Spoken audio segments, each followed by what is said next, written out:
It's time for Bartow Yellow Jacket football on WBF. Tonight's game is sponsored by Kelly Buick GMC of Bartow. With high-quality vehicles and services, we look forward to living up to our reputation. Evolve Professional Landscape Management, offering full residential and commercial landscaping services. By Spath Jewelers of Bartow and Valrico, providing all your jewelry needs with sparkling customer service. Budget you pull it of Bartow, the parts you need when you need them. By Ewing Blackwelder and Deuce Insurance, helping you protect what matters most. By Keith's Spray Service of Bartow, taking care of your lawn and garden for over 50 years. Citrus Air Conditioners of Bartow, such great care it must be Citrus Air. By Whidden McLean Funeral Home, our family serving yours with integrity and compassion since 1925. By Thunder Chrysler Dodge Jeep Ram of Bartow, providing excellent customer service. Feel the thunder. Beef O'Brady Sports Pub in the Bartow Center South. Good food, good sports. SR Wright and Company in Winter Haven, your certified public accountants.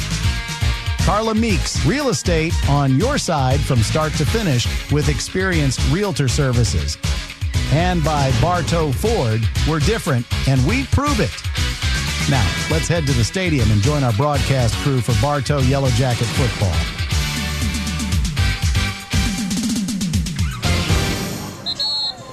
Good evening and welcome to Lake Gibson High School. Tonight, the Bartow Yellow Jackets face off against the Lake Gibson Braves. Good evening, everybody. Along with Bruce and Andy Edmond, Mike Ayers on the sideline. I'm Jeff Thornburg. Thank you so much for joining us for a little Friday night football tonight.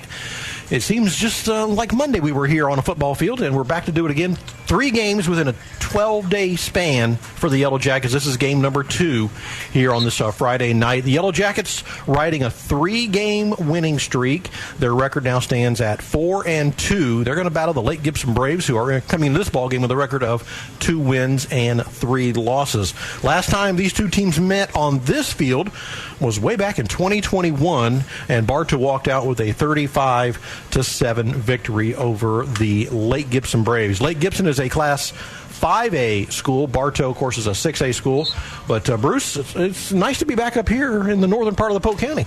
Yeah, it is, except for the drive. First of all, I want to say hello to my son, Jack. He's listening.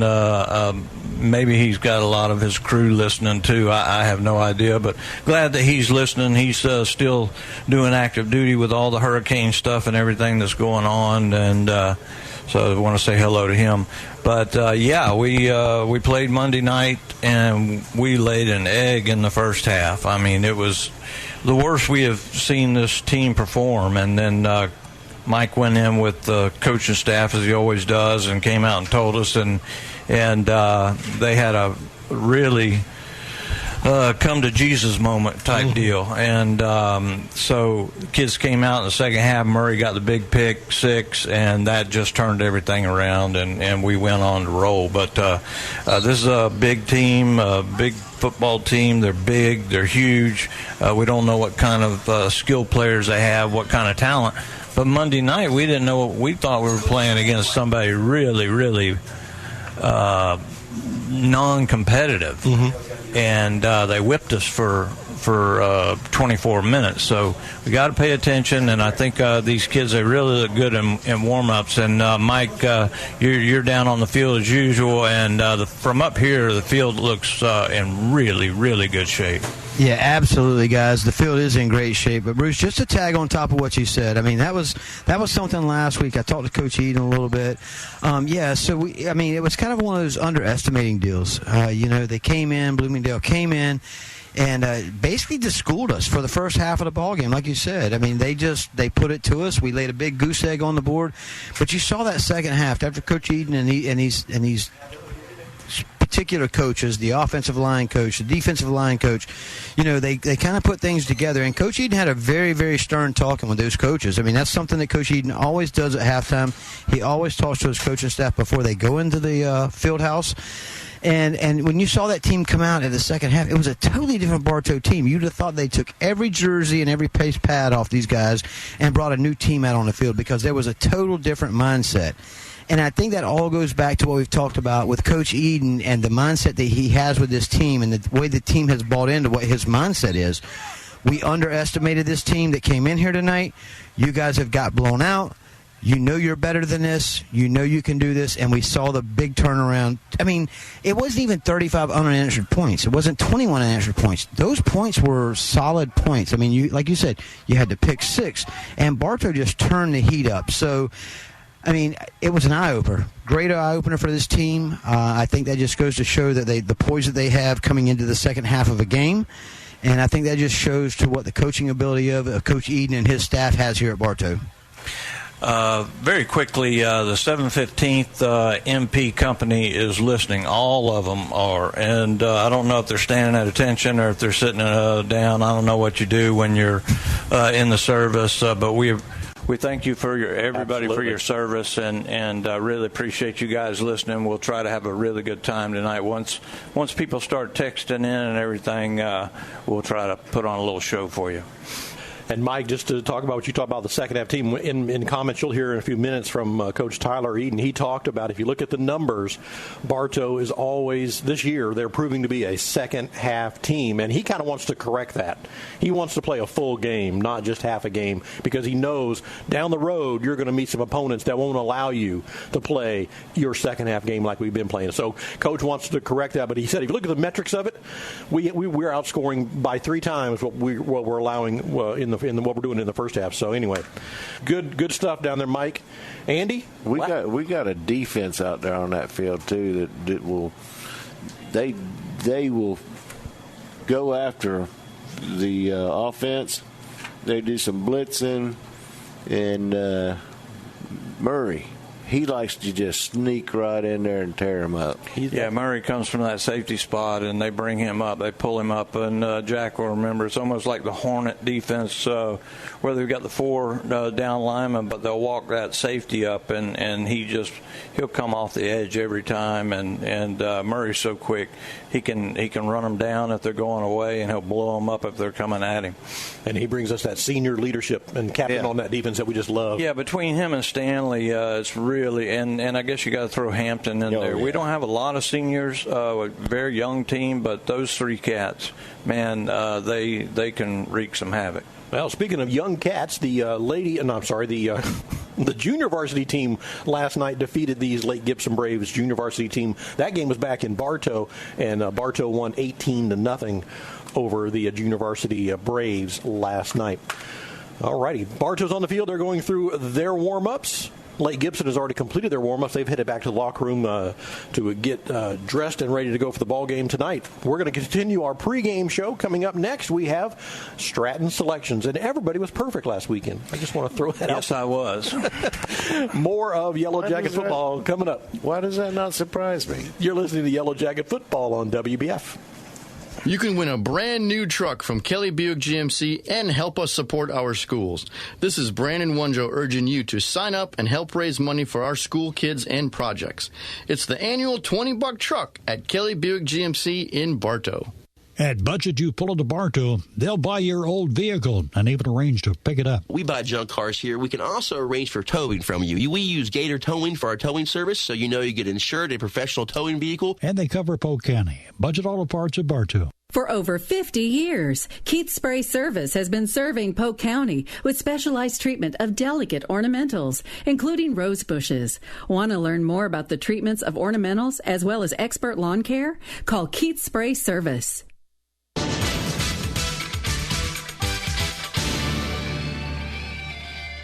Welcome back. Don't hurt my feelings. Welcome back to Bartow Memorial Stadium. I'm sorry. Thank you, Jeff. That was a good call.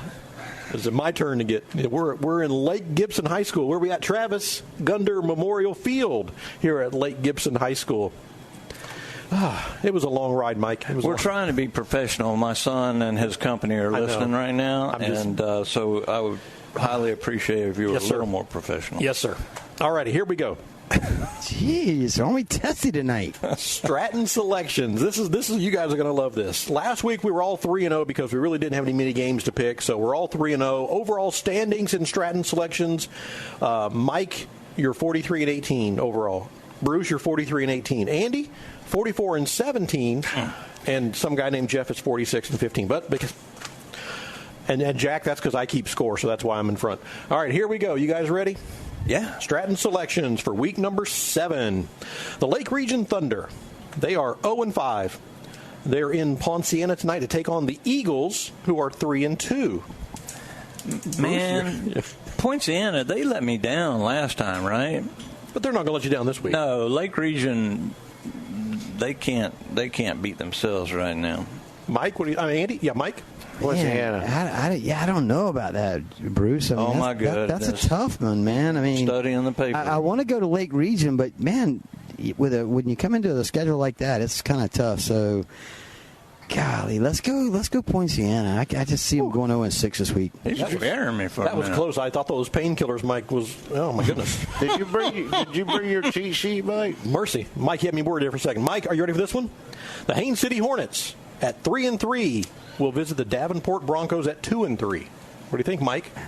Listen, where are they playing at tonight? Davenport. They're playing it there, so at least they're not playing in the cow pasture tonight, right? No. So they take Haines City out of the cow pasture and put them in Davenport. I think Davenport comes out on top tonight. Do you really? I do. Because, listen, I mean, if you've never had the option of walking down on that field, I mean, when you take those guys off of a field like they play on a daily basis and you put them somewhere decent, I don't think they're going to know how to act. Well, I'm thinking kind of the opposite. I'm thinking they see a good field and they're like, "What is this?" No, they want to go graze then. Well, that's true. I'm going Haines City, as bad as I hate them. I'm picking the Hornets as well. Yeah, I'm going Haines City. All right, next Mike, up, you're on your own. I'm good. The Tenor Rock Titans. They are visiting Santa Fe tonight. The Crimson Hawks. Santa Fe Catholic. What's Santa Fe's record? Santa Fe's 2-3, and Tenor Rock is 1-4. They'll be 3-3. Santa Fe. Everybody's picking the Hawks. Next up, Michael, your Fort Meade Miners at 1-4. Is that right, Mike? 1-4. But those scores have been very close. I mean, even though Fort Meade's 1-4, I'm telling you that the scores that they've lost by has been tight.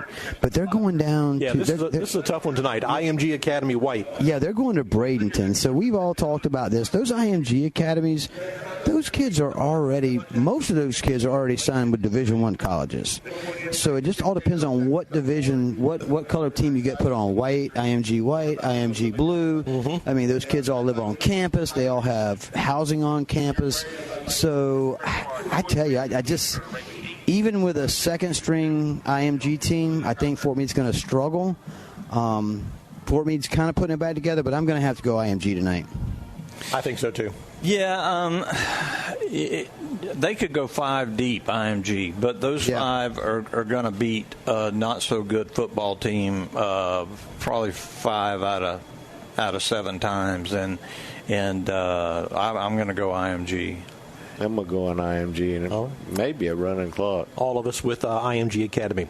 Next up, the Kathleen Red Devils. And, Bruce, when was the last time we said Kathleen was 0-5 on a year? Boy. I don't know, but it's never too soon. I'll tell you that. They're on the road tonight to take on Victory Christian, who was 4-0. Yeah, I think that'll be a nail-biter. I'm going to go with Victory Christian and maybe a running clock.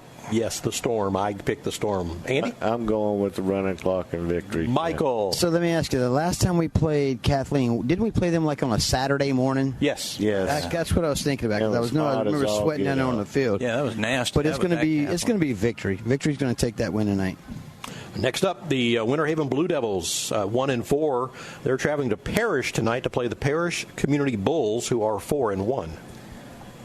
Well, I can't see anything good coming out of Parrish, but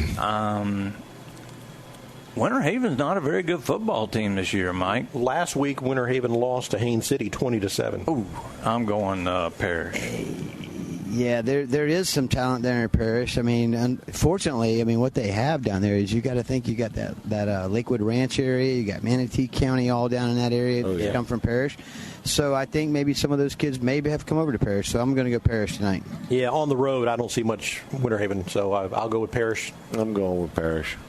Next up, Lake Weir, the Hurricanes at 1-4. They're in Lakeland tonight to take on the George Jenkins Eagles, who are 2-4. Oh, my goodness. Andy, what do you think about that one? Lake Weir. The Loser Bowl. They're 4-1. The Hurricanes. You said 4-1. You said 1-4. I'm sorry, 4-1. My that mistake. makes it so much easier. I'm going with the Hurricanes. They're going to be 5-1 before the night's over with. I'm sorry. All day. That's the only Hurricanes that'll be 5-1. Yes. Well, I know the other ones are 5-0. Listen, Miami Hurricanes ought to be 5-1 or 4-1 or whatever because they lost last week. Nah, that boy didn't have the ball. Ooh, that was our dinner conversation tonight, Mike. By the way. Yeah, that's I'm going to go with them, but that's the only reason why I'm going to go that way. All right. Next up here on Stratton Selections, as we make our pigskin prognostications, Frostproof. The Bulldogs are 4-2. They're visiting Lake Placid tonight. The Dragons are 3-2. Who wants it?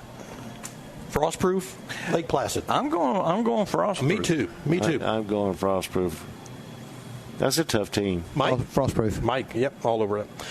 Okay, next up. You ready, Bruce? I'm ready. The Mulberry Panthers. My team. 5-0. They're on the road at St. Pete Catholic, taking on the Barons, who are 3-3. You and Mr. Davis still going on the Panthers? Yeah, me and Charlie and Coach Peavy, we're all in on Mulberry. I'll tell you that right now. Not stopping now. Yeah, it's the Panthers all the way to state, baby. All the way with the Panthers. I would agree with you guys, but you got to remember when you get to those coastal towns, those St. Pete teams and stuff like that, there's a lot of other kids over there, and you just don't know. I mean, like Fort Meade, Mulberry, Bartow, George Jenkins, Winter Haven. We gotta select from those kids. I mean, those guys over there. There's a lot more of them. Golly, I don't want to go against Mulberry simply because of their record, but I'm going to go against them now. I think they're going to take that first loss on the road tonight. He read something somewhere.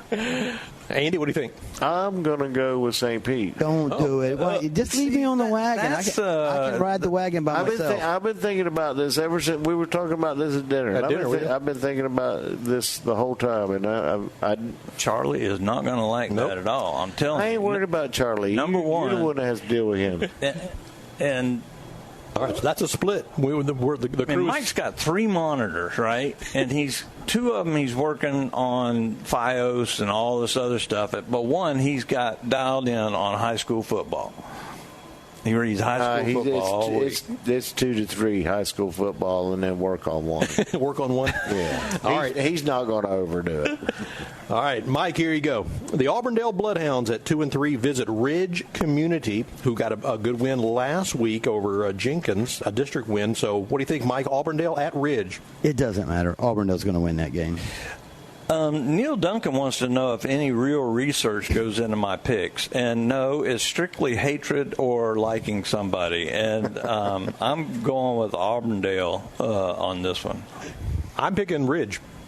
Oh, my goodness. I'm going with the home team, the Ridge Community Bolts. Just because we beat them up? What's the record? Ridge is 4-1. Auburndale's 2-3. I'm going to do Ridge. You're going to do Ridge? Oh. Yeah. You got to remember what we saw against Auburndale, though. I mean, Auburndale's not. I mean, they're pretty well put together. So I mean, it's going to be a tough game. I don't think it's going to be a blowout anywhere, but I think you're going to see. I mean, I know the Bartow and Lake Gibson games has been like the game of the week. Mm-hmm. But that could very well potentially turn out to be just as good a game as we got tonight. What's your computer say? I'm not a Tate fan.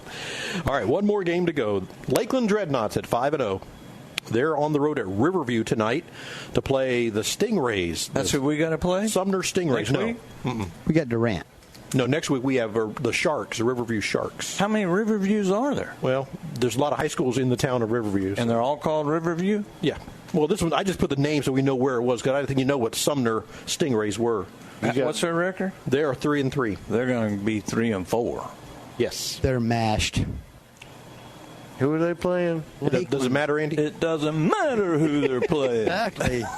And where are they playing at? It's in Riverview. Oh no, they're going to get one of the worst stompings they've seen in a while. All right, it's Riverview and who? Lakeland. Oh, Dreadnoughts. All right, there you go. That is Stratton Selections. How do we do, Jack? Let us know. There's your Stratton Selections. That's our picks for the week. Hope you enjoyed them, and not too much screaming at your radio for what we did. Thank you, Neil. We see the Lake Gibson High School band is making their way onto the field, ready to perform the national anthem. And when we come back, coach's comments from Yellow Jacket head coach Tyler Eden. Interesting comments this week. You want to check it out? They're coming up next. You're listening to Yellow Jacket Football on WBF. I'm Taft Long, Finance Manager here at Thunder Chrysler Dodge Jeep Ram in Bartow. At our state-of-the-art service center, our certified mechanics are ready to take care of all your service and repair needs with the most advanced auto technology. Come in or call us today. Thunder Chrysler Dodge Jeep Ram. Your Bartow Beef O'Brady's in the Bartow Center South is your headquarters for good food and good sports. With something for everyone on the menu, your Bartow Beefs is perfect for the family, an office lunch, or to feed the team after a big win. Beefs, where game time meets family time. They keep changing the rules on taxes, and the financial experts at SR Wright & Company will make certain your return is properly prepared and you receive all the deductions you're entitled to. Steve Wright & Company on Avenue H, southeast in Winter Haven.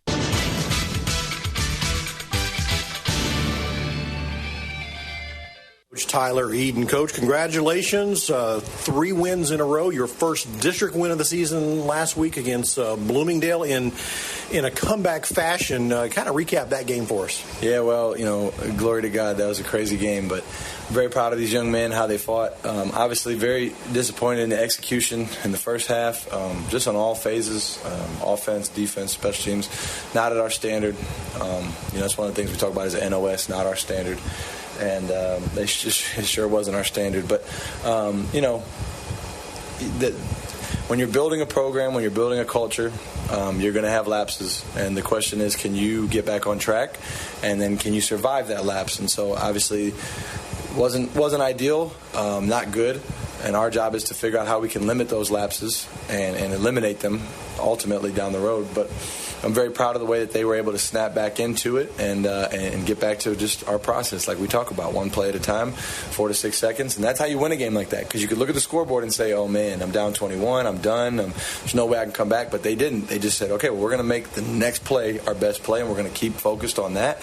And then it turns into a pick six, and then it turns into a 3-and-out, and then it turns into a touchdown, then it turns into a fumble, then it turns into another touchdown. Now all of a sudden it's tie game, and the rest is history. So super proud of them, and excited, and hopefully, this week we can come out of the gate and play our football, our caliber of football from start to finish. Yeah, that comeback in the second half, it started with your defense on the field, like you mentioned, the pick six by Murray, that kind of started that snowball, and then it seems to us that the Yellow Jackets kind of wore down Bloomingdale.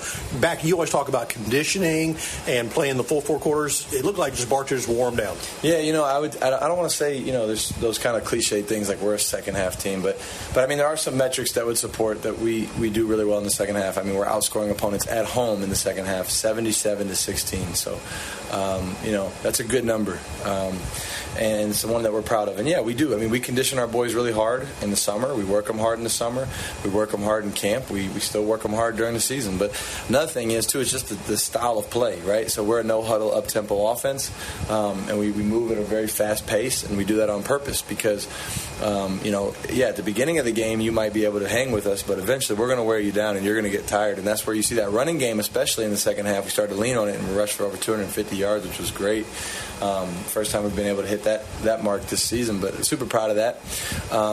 But yeah, I think it's a culmination of things. We work them hard, and they work hard, and then our style of play on offense kind of builds into that. And something's got to be said for your halftime speeches as well, I think. With that ratio you just mentioned, that metrics, and then, like I say, you're down 21, you come back 35, and then out of the locker room, it's a totally different-looking team. So you and your coaching staff give a pat on the back for your second-half adjustments. Well, we appreciate that, and Coach Chai and Coach Morrell did a great job getting the adjustments and getting those guys coached up, and like they always do. And then as far as just the mentality, I mean, I just challenged them. I just told them that, I'm going to fight with every breath in my body, and that's who I am, and that's who I expect you to be. And if you're not ready to do that same thing, then you can stay in here in the locker room. And all of them came out. So I assumed from that moment on that they were ready to go, and they proved me right. Well, we had the game on Monday, so it's kind of been a short week with practices and injuries.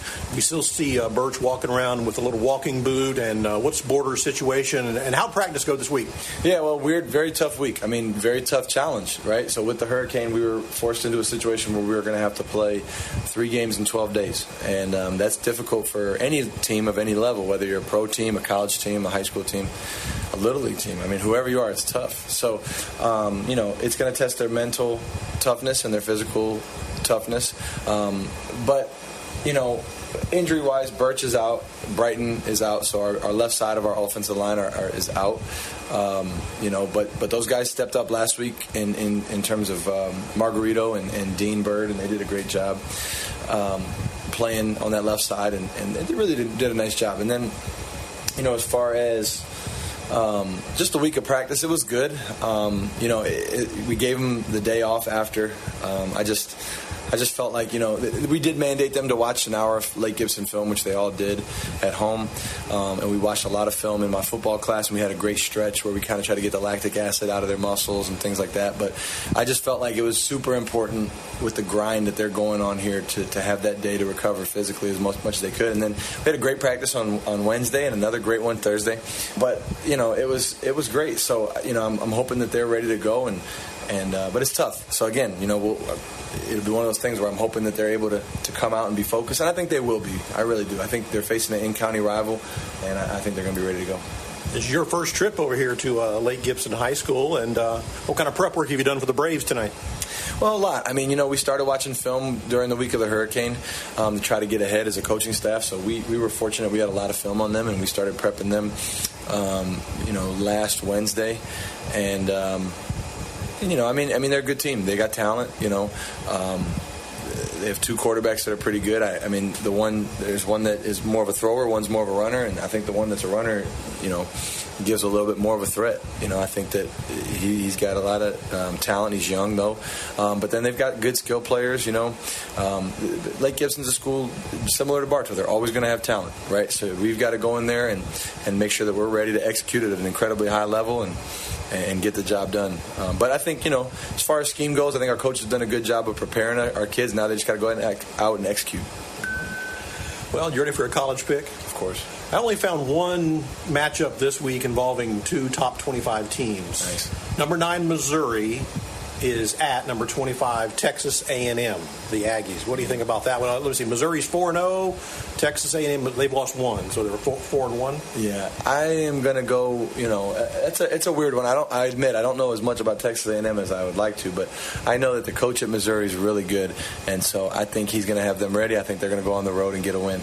Probably a tight one though, by a field goal. A field goal, okay. And of course, your Buckeyes are playing Iowa. They're rolling. Yeah, they're rolling. No chance for the Hawkeyes. If you're in Iowa, you might as well just go to bed early. Thank you, Coach. I appreciate the time. Always go Jackets. And kickoff is next. You're listening to Yellow Jacket Football on WBF. Hello, Bartow. This is Joe DeCesare with Citrus Air Conditioners, your hometown air conditioning company. If you're looking to replace your old unit, Citrus Air has many units in stock and offers financing. Call us at 534-1171 or look us up online at citrusairinc.com. When looking for insurance coverage, consider the Ewing Black Welder and Deuce Agency with offices in downtown Bartow. Ewing Black Welder and Deuce Insurance with a wide range of insurance products to meet your every need. Becky Maslak, your local office manager. The Whitten McLean Funeral Home of Bartow and the McLean Funeral Home of Fort Meade are proud of our community and student athletes who strive to do their best. Another reason we are pleased to support today's broadcast. Whitten McLean, our family serving yours. Gibson hat on. Welcome back to Bartow Yellow Jacket Football. We're getting ready for the kickoff of tonight's ball game between the Lake Gibson Braves and the Bartow Yellow Jackets. The captains are approaching midfield and ready for the coin toss. That's coming up in just a moment. Bruce, we heard Coach Eden there just a moment ago with his little college pick, Missouri. He's going with the Tigers. I asked him about the game, Florida and Central Florida, who are playing Saturday, and he was leaning to the Gators. Yeah, well, he's a very smart individual. Yeah, and I liked how he just blatantly pointed out that the Iowans can just go to bed early. Make it an early night, yeah. And I agree with that, but going against Coach Eden, they can't win a big game. They can't win the big game. They haven't beat Michigan in forever, and they can make it to the championship game and they'll lose. So I don't want him to hate me or anything, but that's just the way they are right now. And if you're new to our broadcast, we'll give you a little behind the scenes. Coach Eden is from Ohio.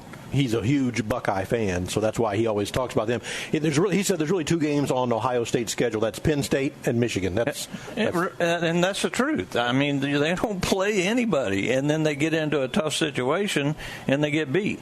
And Neil Duncan's puking at the Gators, and I'm not really thrilled about that right now, Neil. Coin toss going on the field, Mike.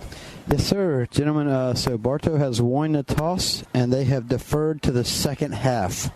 Okay, so that gives us a chance to see the Lake Gibson Braves on offense to begin this ball game. Bartow will defend.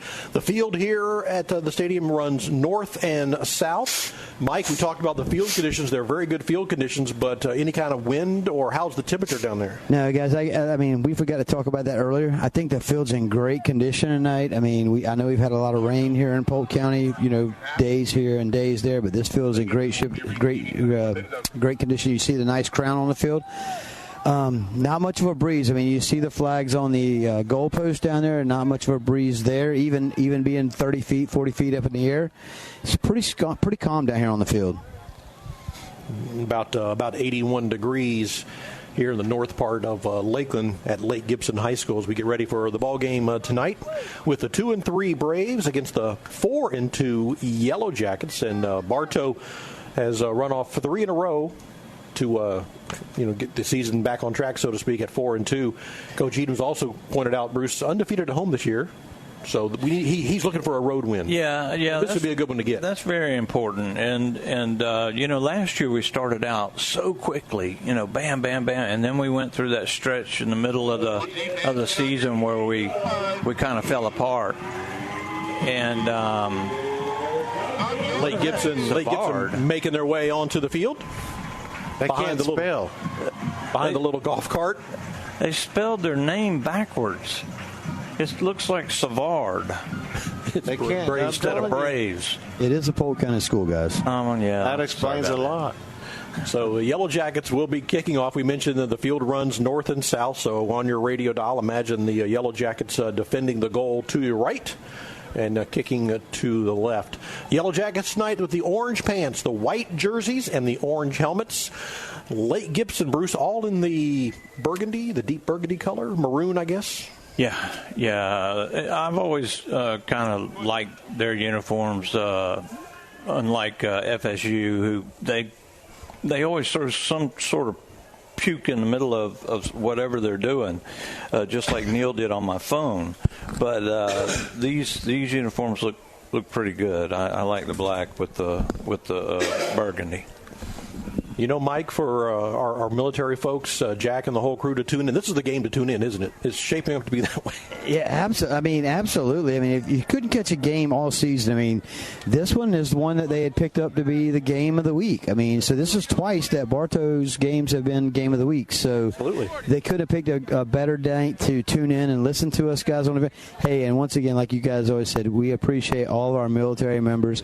I mean, honor to you guys. I was there. We did it. Well. We did it. We know what it takes to do it. It's a sacrifice for all of us guys, and we appreciate every one of you guys. Here's the kickoff by Sebastian Brock for the Yellow Jackets. He's going to send it down to right about the 6-yard line, across the 10, 15, 20, and bottled up there at the 22-yard line. That was a fumble. That ball was out before he came down, but they're going to call him down.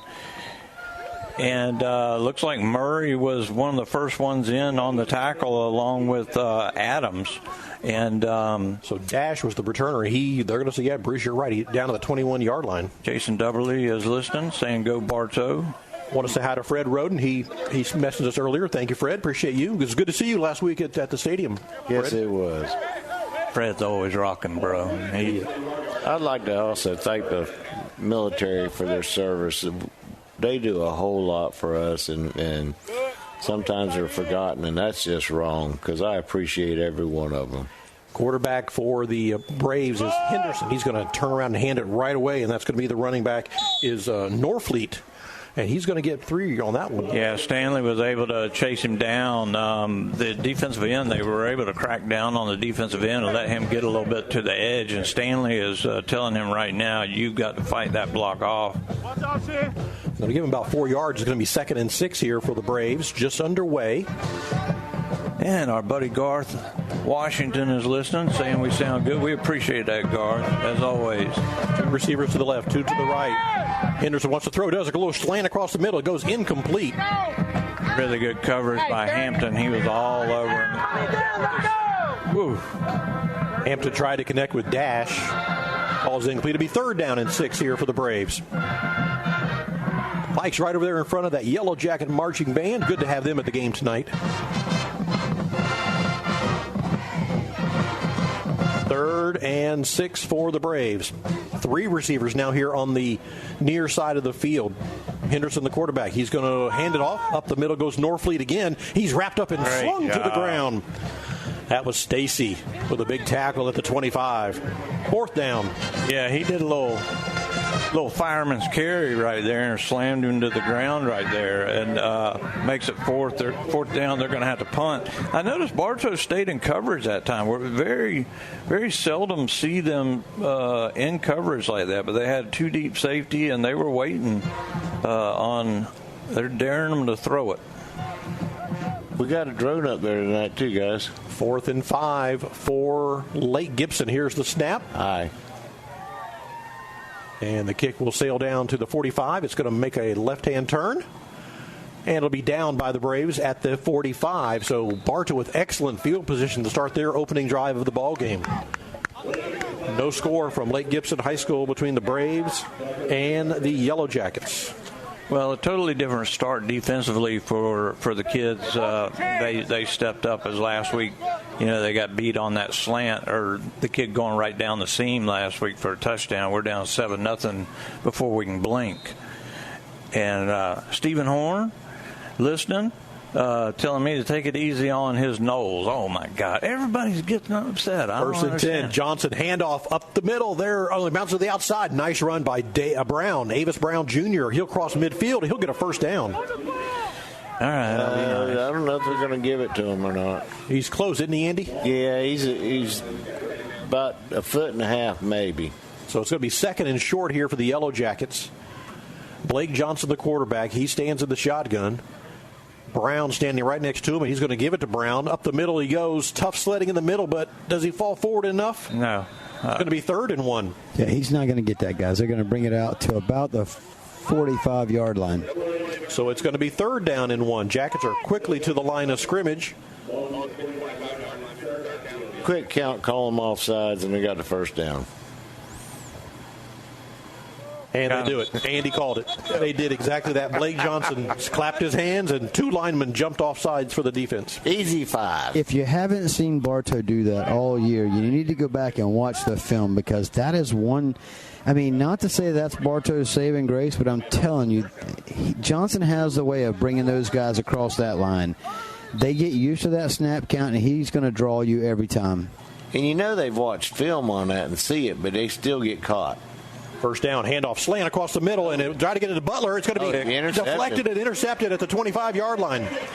It was deflected off Corey Butler's hands into the air, and the defensive back dove for it and caught it at the 25. Yeah, that hurts. That goes against the quarterback, goes against his stats and everything. But that was a pretty good pass, and one that Butler knows that he has to make the catch on. And unfortunately, he catches a lot more than he drops, but that one cost us a little bit. So Lake Gibson will take over right about where they punted from on their opening possession. It's 1st and 10 for the Braves at the 25-yard line. Well, the pass really wasn't on because it hit the defensive player, and that's where the deflection come in. Henderson, the quarterback, he's in the shotgun. I'm going to put one man in motion. Here's the snap. He wants to throw, and he does across the middle, low, but Dash has got it. Nope, incomplete. No, he hit the ground. He bounced it into his receiver, Dash, around the 40-yard line. 2nd and 10 for the Braves. Stanley dropped in coverage that time. It looked like they were playing a cover 3 there, guys. Normally when you see the Mike linebacker drop in coverage, it's the old Tampa 2 or a straight cover 3 defensively. But they've only got one safety over the top.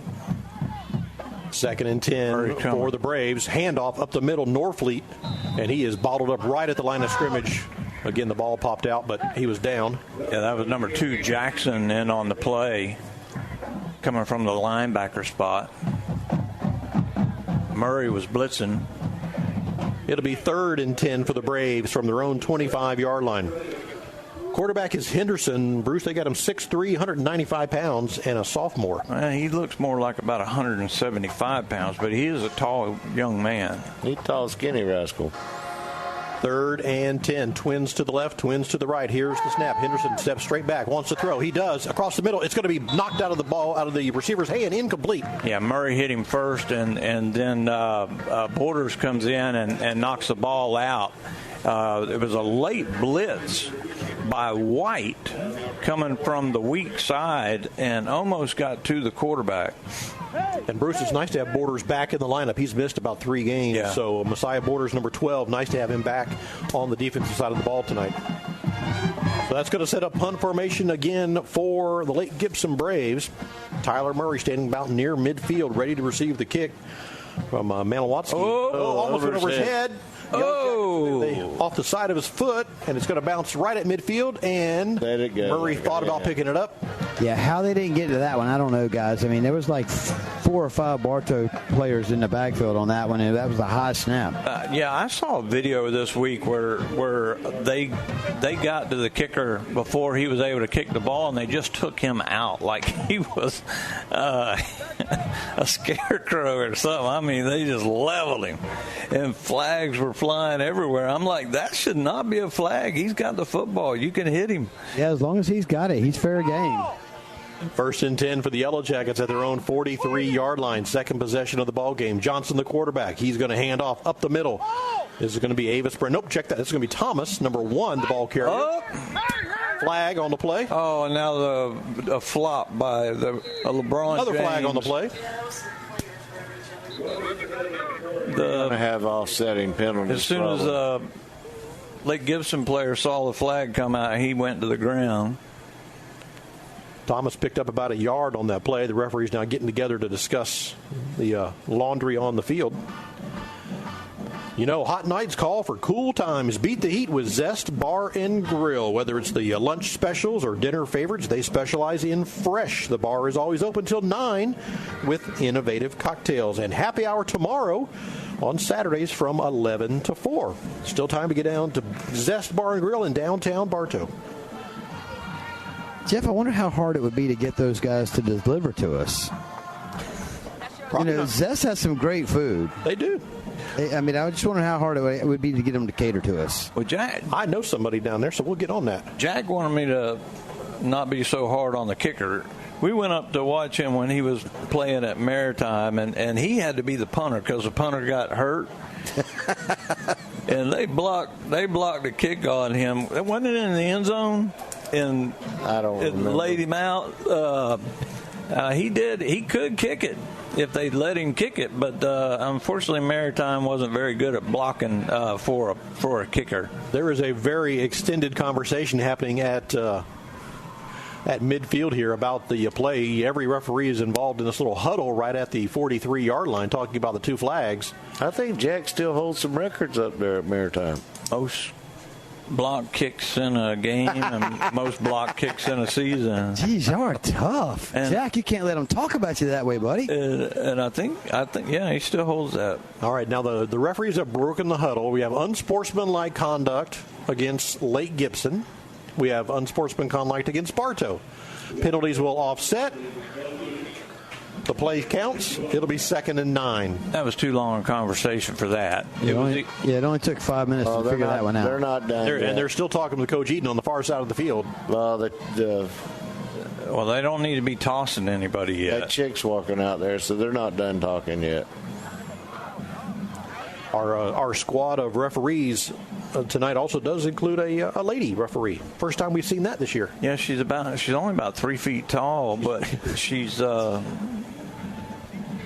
she's pushing them linemen around pretty good. She's not much more than that, I'll guarantee you.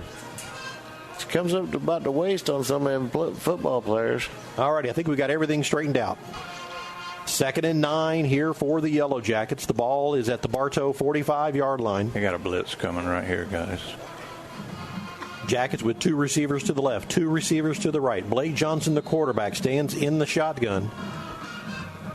Thomas standing right next to him. You're right about that, Bruce. Brown, going to put Brown in motion, and quick slant across the middle. It's complete. Corey Butler's got it. He's got a first down inside Lake Gibson territory to the 43. Yeah, that really good catch that time by Butler. He goes up, catches it with his hands, and then backpedals his way across for the first down. They're going to put him down at the 44. Still enough for a first down. Bartow in Lake Gibson territory.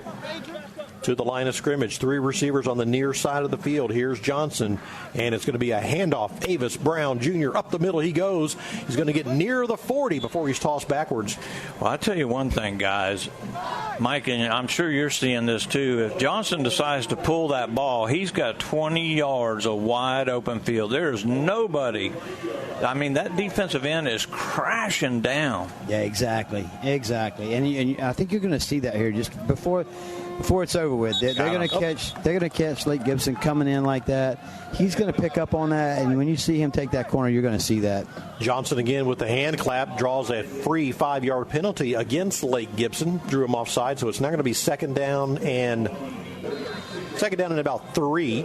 Bruce, the band's got one of your favorite songs going on over here. That little gal's got a pink flag too.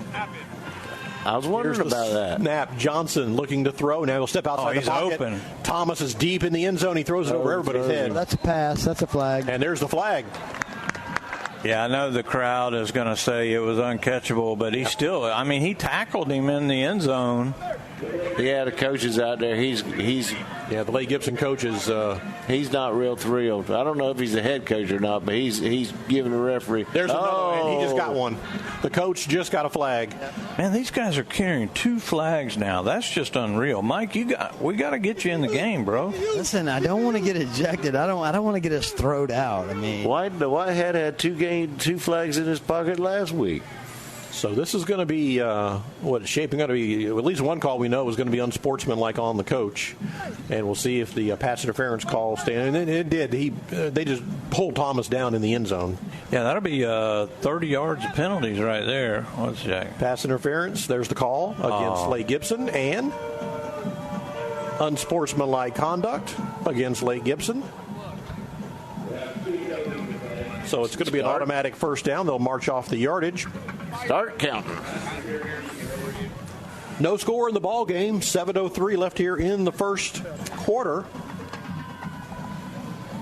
And Bartow, they're walking the ball down the field now. Let's see, they'll stop right about the 20-19. Still love it.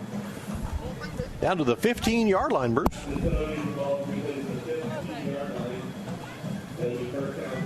First and 10 for the Yellow Jackets. The ball at the Lake Gibson 15-yard line.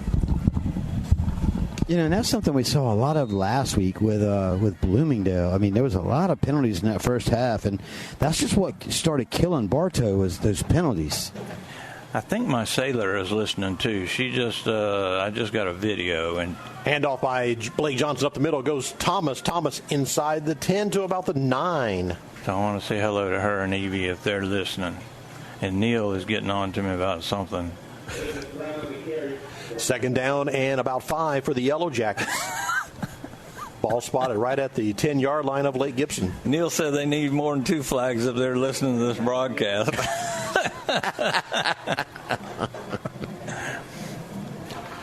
All right, that's enough. I'm going to be Johnson. The direct snap to Thomas. He dropped it. Now he wants to throw. Nope. Now he wants to run, trying to turn the corner. He's got like 6 Braves around him, and he's slung out of bounds. He's going to lose about 10 yards. Yeah, that was not the best play they've dialed up tonight. Well, the timing, the mishandling of the snap kind of messed up the flow of that. So it'll be third down now, and they're going to need about 14 for a first. And I don't know if that was a design pass, but he stopped like he was going to throw it even after he fumbled it. And I'm like, oh, no. Johnson back in at quarterback. Thomas is standing right next to him. Everybody else is in tight. 3rd and 14 for Bartow. Johnson again clapping the hands. Now he'll reset his offense. You're going to have to hurry. 6:20 and counting here in the first quarter. No score in the ball game. Here's the snap to Johnson. He wants to throw, flush out of the pocket, and knew he's tackled down for a loss. Boy, they just went backwards further and further. I think they'll kick this ball. Yeah, and he had a guy sitting right here in the flats, right here in front of me, guys, that, probably didn't have more than about 15 yards of green open field in front of him. They're going to bring Sebastian Brock on, Mike, to attempt a field goal of 40 yards. We know he's got the leg. He's just missed left or right when he has missed. From the hold of Ethan. A 40-yard field goal attempt is blocked. Blocked to the line of scrimmage. You can't advance a block here in high school, so it'll be Lake Gibson's ball, 1st and 10 from their own 20-yard line. Yeah, high snap. He had to reach up. He had to come up out of his stance to field that ball and then actually try to get it down on the field before he was able to kick it away. Good call, Mike. No score in the ball game. You're listening to Yellow Jacket Football on WBF. Hi, Benny Jr. here with Bartow Ford. It's been a wild ride in the automotive industry. Dealerships haven't learned what Bartow Ford's known all along. A great price and the best service is all you need. Make sure you come to Bartow Ford, where we're different and we prove it. Are you crazy for customer service? So are we. Here at Spath Jewelers, we realize that our complete customer satisfaction is essential to our success. With our friendly and knowledgeable staff, you'll feel right at home as soon as you walk through the door. This is more than just a job. It's our love and passion. Come see us. Emily at Spath Jewelers. Hi, I'm Caitlin Meeks Ironman. Carla Meeks is my mom. Carla owns Meeks Real Estate in Bartow. She loves to help people buy and sell both residential and commercial property. Give her a call at 863-604-9287. She's not just a realtor, but your realtor. 1st and 10 of the Lake Gibson Braves spot the ball at the 32-yard line. They try a little toss, sweep to the near side, and the ball carrier couldn't get a handle on it. And lucky that Lake Gibson got that ball back. It'll be 2nd down, Bruce, but they're going to lose about 7. Yeah, and they actually ran it as an option, Jeff. And the quarterback he's pitching instead of keeping. And when he pitched it right back into his face mask. And it kind of became the Bad News Bears after that. Everybody scrambling for a football. So 2nd down and about 18 now here for the Braves. Jackets showing some pressure. Here they come. He's going to get it out of his hands, but it falls incomplete.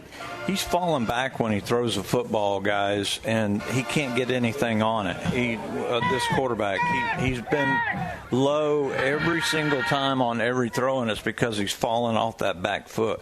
Yeah, the receiver was reaching down trying to grab it, but he couldn't get low enough. Third down and about 18 here for Lake Gibson. There's no score in the ball game. 5:01 left here in the first quarter. It's going to be a timeout for the water break. We'll take it as well. You're listening to Yellow Jacket Football on WBF. Hi, it's Erin with Evolve Contracting. While there's no shortage of landscape and irrigation companies, you deserve the option that's the best fit for you. At Evolve, we offer 3D imaging and an irrigation program that saves you water, time, and money. Call us at 863-537-7537. You'll always get great prices at Budget You Pull of the Bartow. Here's Craig. We have starters for $20, alternators for $20, AC compressors for $31. Every door is $55, and motors are $200. Budget You Pull it, Highway 60 East. If you're looking for good food and good family time, look no farther than Beef O'Brady's in the Bartow Center South. Your Bartow Beefs is perfect for lunch or dinner for the whole family or whole team. Your Bartow Beefs, where game time meets family time. We got some stuff at the house to tonight. Welcome back to Bartow Yellow Jacket Football. No score in the ball game tonight between the Jackets and the Lake Gibson Braves. We've got 5 minutes here left in the first quarter. Lake Gibson with the ball. They're facing a 3rd and 17 from their own 26-yard line. I'll tell you what, Bartow travels real good because those stands over there are almost filled up. Lake Gibson, 2 receivers left, 2 receivers to the right, and Lake Gibson jumps. The offense moves. Yeah, I don't think Bartow crossed that line, but I think they got Lake Gibson moving. They're looking, pointing that way. Yep. Illegal procedure against the Braves.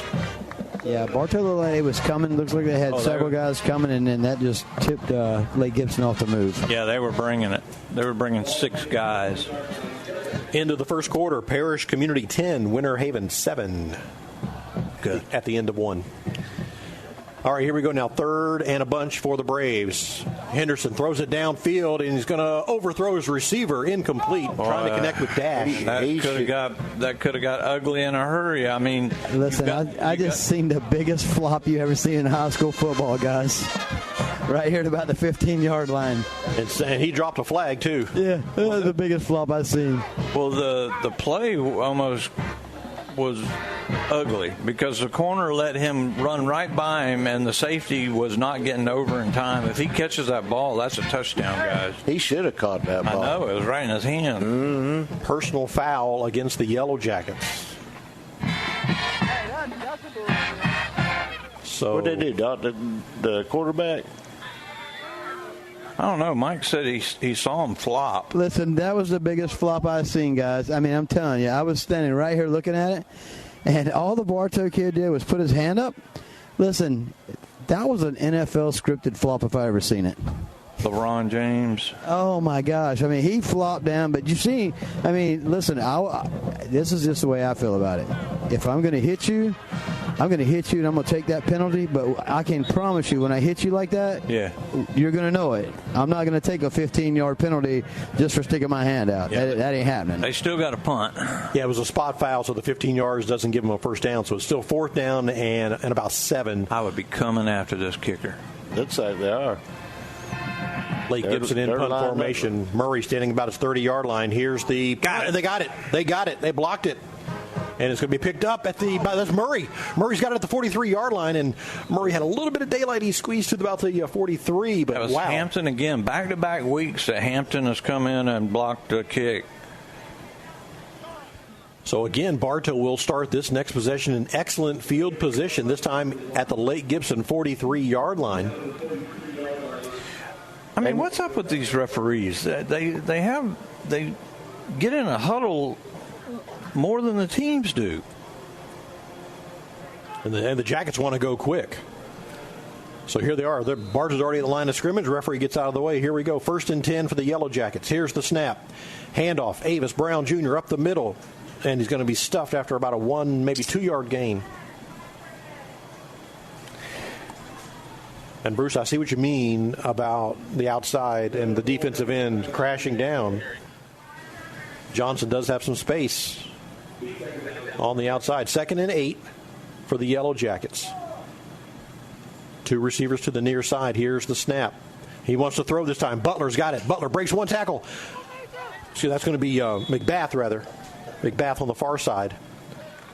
Going to be right about the 35. Going to be a couple yards short of a first down. Yeah, good pitch and catch, though. He threw that. He really had some mustard on that ball and hit him. He was able to spin back to the inside and get a couple more yards out of it, so makes it 3rd and very, very manageable. They got a full backfield right now. They're going to measure it, guys. It's going to be really, really close. And the greatest cheerleading coach in the history of the world just texted and said she loves listening to us. And boy, I tell you what, that's thank you. That's high praise. Oh yeah. And, you get a national champion coach talking about she likes to listen to us talk on the radio. Dude, world champion, yeah, bro. Exactly. I'm like, ooh. The measurement was good. It's a first down. Bartow with the ball. Handoff up the middle. And now they bounce to the outside. That is Avis Brown Jr. across the 30 to the 29. Yeah. Brown doesn't have the speed to get to an edge like a Thomas or somebody like that. I think if he cuts that back inside, he has a receiver out there on the block, Mike, and he's going to get a little more yardage out of that. Yeah, absolutely. But like you said, he just doesn't have that speed to reach that corner. Second and 6 for the Yellow Jackets. Ball at the Lake Gibson 29-yard line. Here's the snap. Johnson rolls to his right. He wants to throw. Looking downfield, he slings it. He's got his pass completed. That is going to be McBath again. Beautiful job as he doesn't even slow down on the run, Mike. He's got such a big arm that he's able to throw it on a rope 20 yards and almost knock down the receiver. 1st and 10 for the Yellow Jackets, now at the Lake Gibson 10-yard line. Here's the snap. Up the middle, Brown again. Brown finds an opening in the middle. Brown, 2 hands on the ball, gets inside the 5 to about the 1. Mike? One or two? He's going to be down just about the 3-yard line. On the 3. But you see Bartow in that hurry up. Yeah, Mitch Murphy listening as well. 2nd down. Here's the snap. Up the middle again. Avis Brown. Now he bounces outside. He's in for a touchdown. That's a walk-in for the Yellow Jackets. Yeah, really good job. You see a couple of Lake Gibsons being pancaked. One of them lost his helmet, and he's got to come off the field now.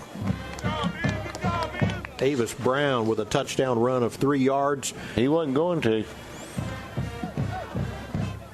Yeah, in college and in high school, it's automatic. Pros, you don't have to go out, but you got to come out for at least one play. That's going to bring on Sebastian Brock for the extra point attempt. Kicking toward the north end zone. The kick is up, and it sails right on through. Good. 2:04 left here in the first quarter. It is Bartow 7, Lake Gibson nothing. You're listening to Yellow Jacket Football on WBF. Hello, Polk County. Sheriff Grady Judd here. Let's talk about the $20 truck. This annual raffle supports our local FFA and 4-H clubs. Head over to $20bucktruck.com and get your tickets before it's too late. Hello, Bartow. This is Joe DeCesare with Citrus Air Conditioners, your hometown air conditioning company. If you're looking to replace your old unit, Citrus Air has many units in stock and offers financing. Call us at 534-1171 or look us up online at citrusairinc.com. The Whidden McLean Funeral Home of Bartow and the McLean Funeral Home of Fort Meade is family-owned and takes pride in offering your family personal attention and distinctive services that truly honors the life being remembered. Our family serving yours.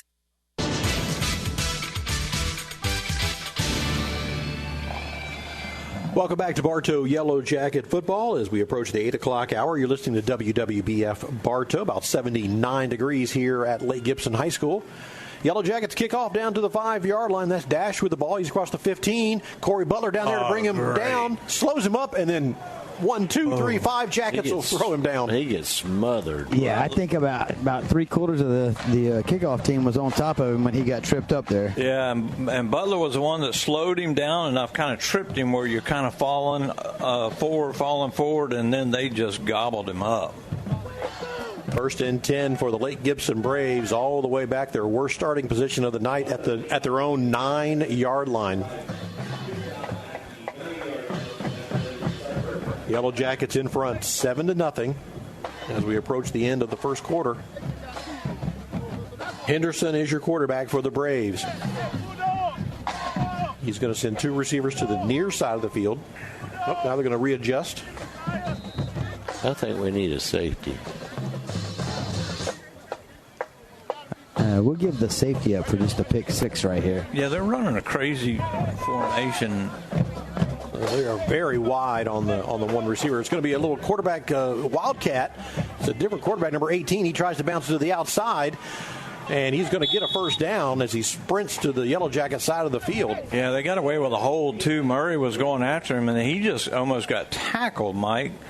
And but you're right. They've got both of the kids in, and I guess one of them stands to the right or to the left or whatever, but certainly wasn't the big tall guy at quarterback that time. And that was number 18. That's Frazier. He's listed as the second quarterback. He's a junior, 5'11", so number 18, Frazier, Ashton Frazier. Now you come after. 1st and 10 for the Lake Gibson Braves, and it's going to be another quarterback keeper by, that's Frazier again, and this time he bounces to the outside again. He's going to get about 8. They brought the blitz, but unfortunately they were going the opposite way, and he was able to get out of the crowd and get good positive yardage again. This is the first time that Lake Gibson has moved the ball tonight. 2nd and 2 for the Braves. Ball at their own 29-yard line. Got your mad scientist hitting out there for halftime, getting ready Bruce. for the band, and it's not even the end of the first quarter. Lake Gibson again redirecting traffic, dispersing personnel left and right, and now Lake Gibson got to be called timeout. They were not ready at all, Bruce. Timeout on the field by the Lake Gibson Braves. You know, today it's more important than ever to have a banking relationship you can truly count on. At Citizens Bank and Trust, they have a long-standing history of looking out for your future. They are local bankers here for you, your family, and your business. Over a century and counting. We are Citizens Bank and Trust. We're proud to be your bank, member FDIC, and an equal housing lender.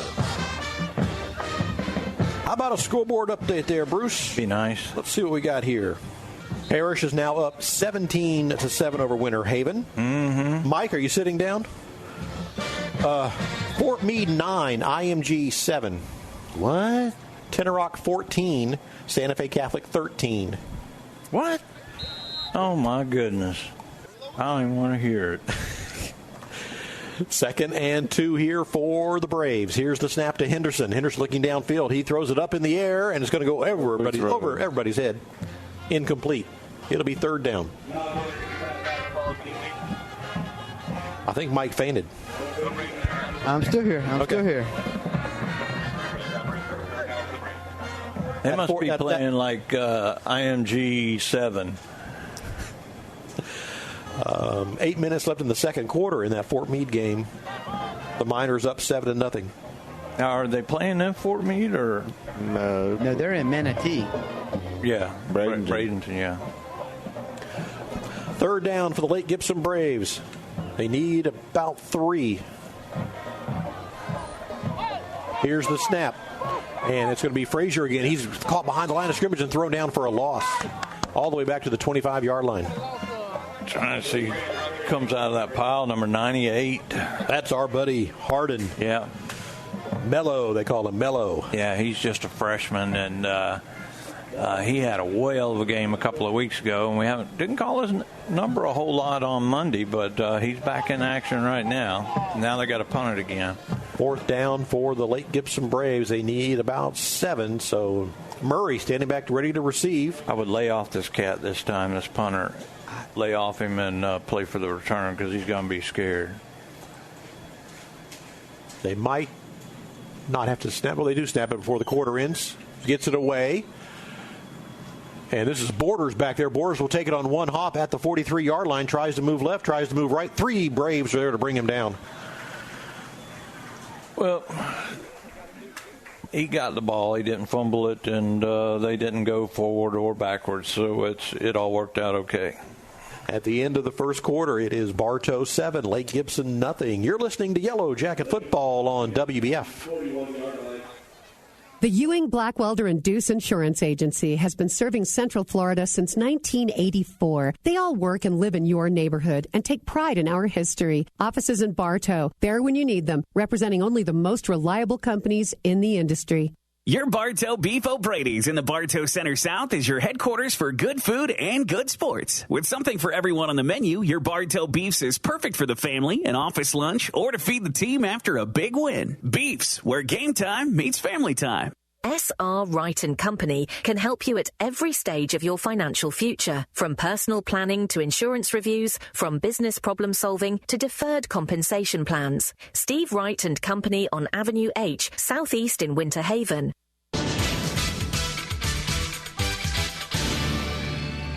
Now I'm talking about the drone. Welcome back to the second quarter. Bartow in front 7-0. Bartow with the ball. 1st and 10 from their own 41-yard line. Handoff up the middle.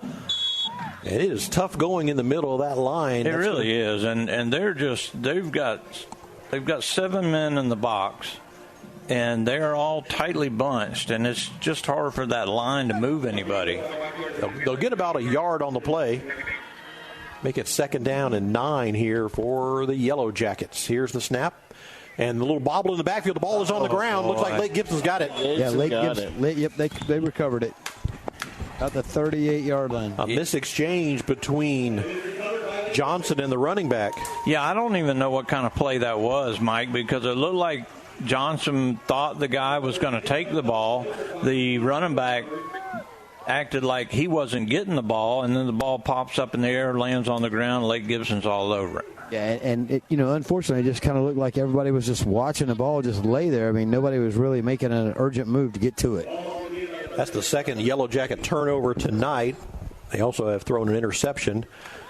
So 1st and 10 for Lake Gibson now with their best starting drive position of the ball game tonight at the Bartow 39-yard line. As Lake Gibson will now travel right to left across your radio dial. Henderson, the quarterback, he'll stand in the shotgun. He takes the snap. And it's going to be a little reverse. They get it to number 7. Up the middle he goes. He's got some daylight.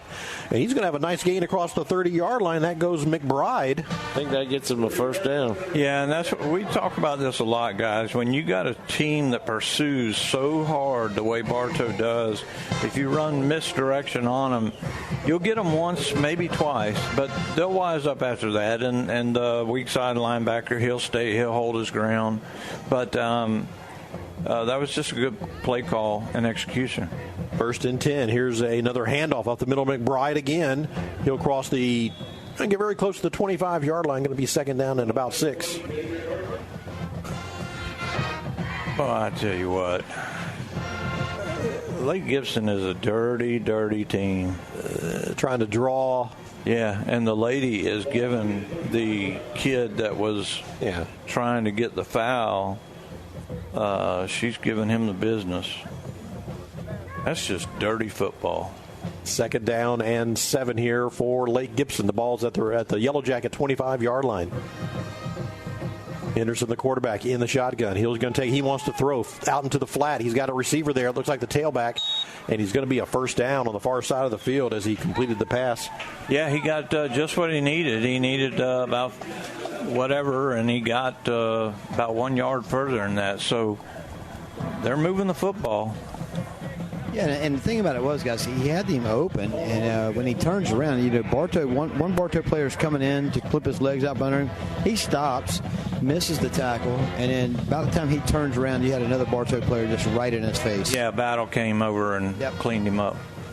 1st and 10 for the Braves at the Yellow Jacket 16-yard line. Henderson again wants to throw. He's under some pressure. Now he's going to be sacked and dropped in the backfield. He'll all the way back to the 22. At 23. Yep. That's Stacy. Called his name a lot on Monday. So they're going to lose about 5, make it 2nd and 15 here for the Lake Gibson Braves. We're in the second quarter, 9:38 to play. Bartow in front, 7-0 on a 3-yard touchdown run by Avis Brown Jr. It looks like they're not even close to getting set. Got to be delay a game coming up. They got to call a timeout. They are taking a long time. I don't know what's going on. Lake Gibson still meandering around here. Now the referees are going to get together. Of course. They haven't been together in the last 3 minutes. 2nd down, and I guess they reposition the ball. Make it 14 now. 2nd and 14 for Lake Gibson. How long you get to snap that ball? Henderson, handoff up the middle. And he is clocked at the 19-yard line. Yeah, he really got leveled. I believe that was number 2 Jackson that comes in and just decleats him from that linebacker spot. They're going to give him 1 yard. Make it 3rd and 13 for Lake Gibson.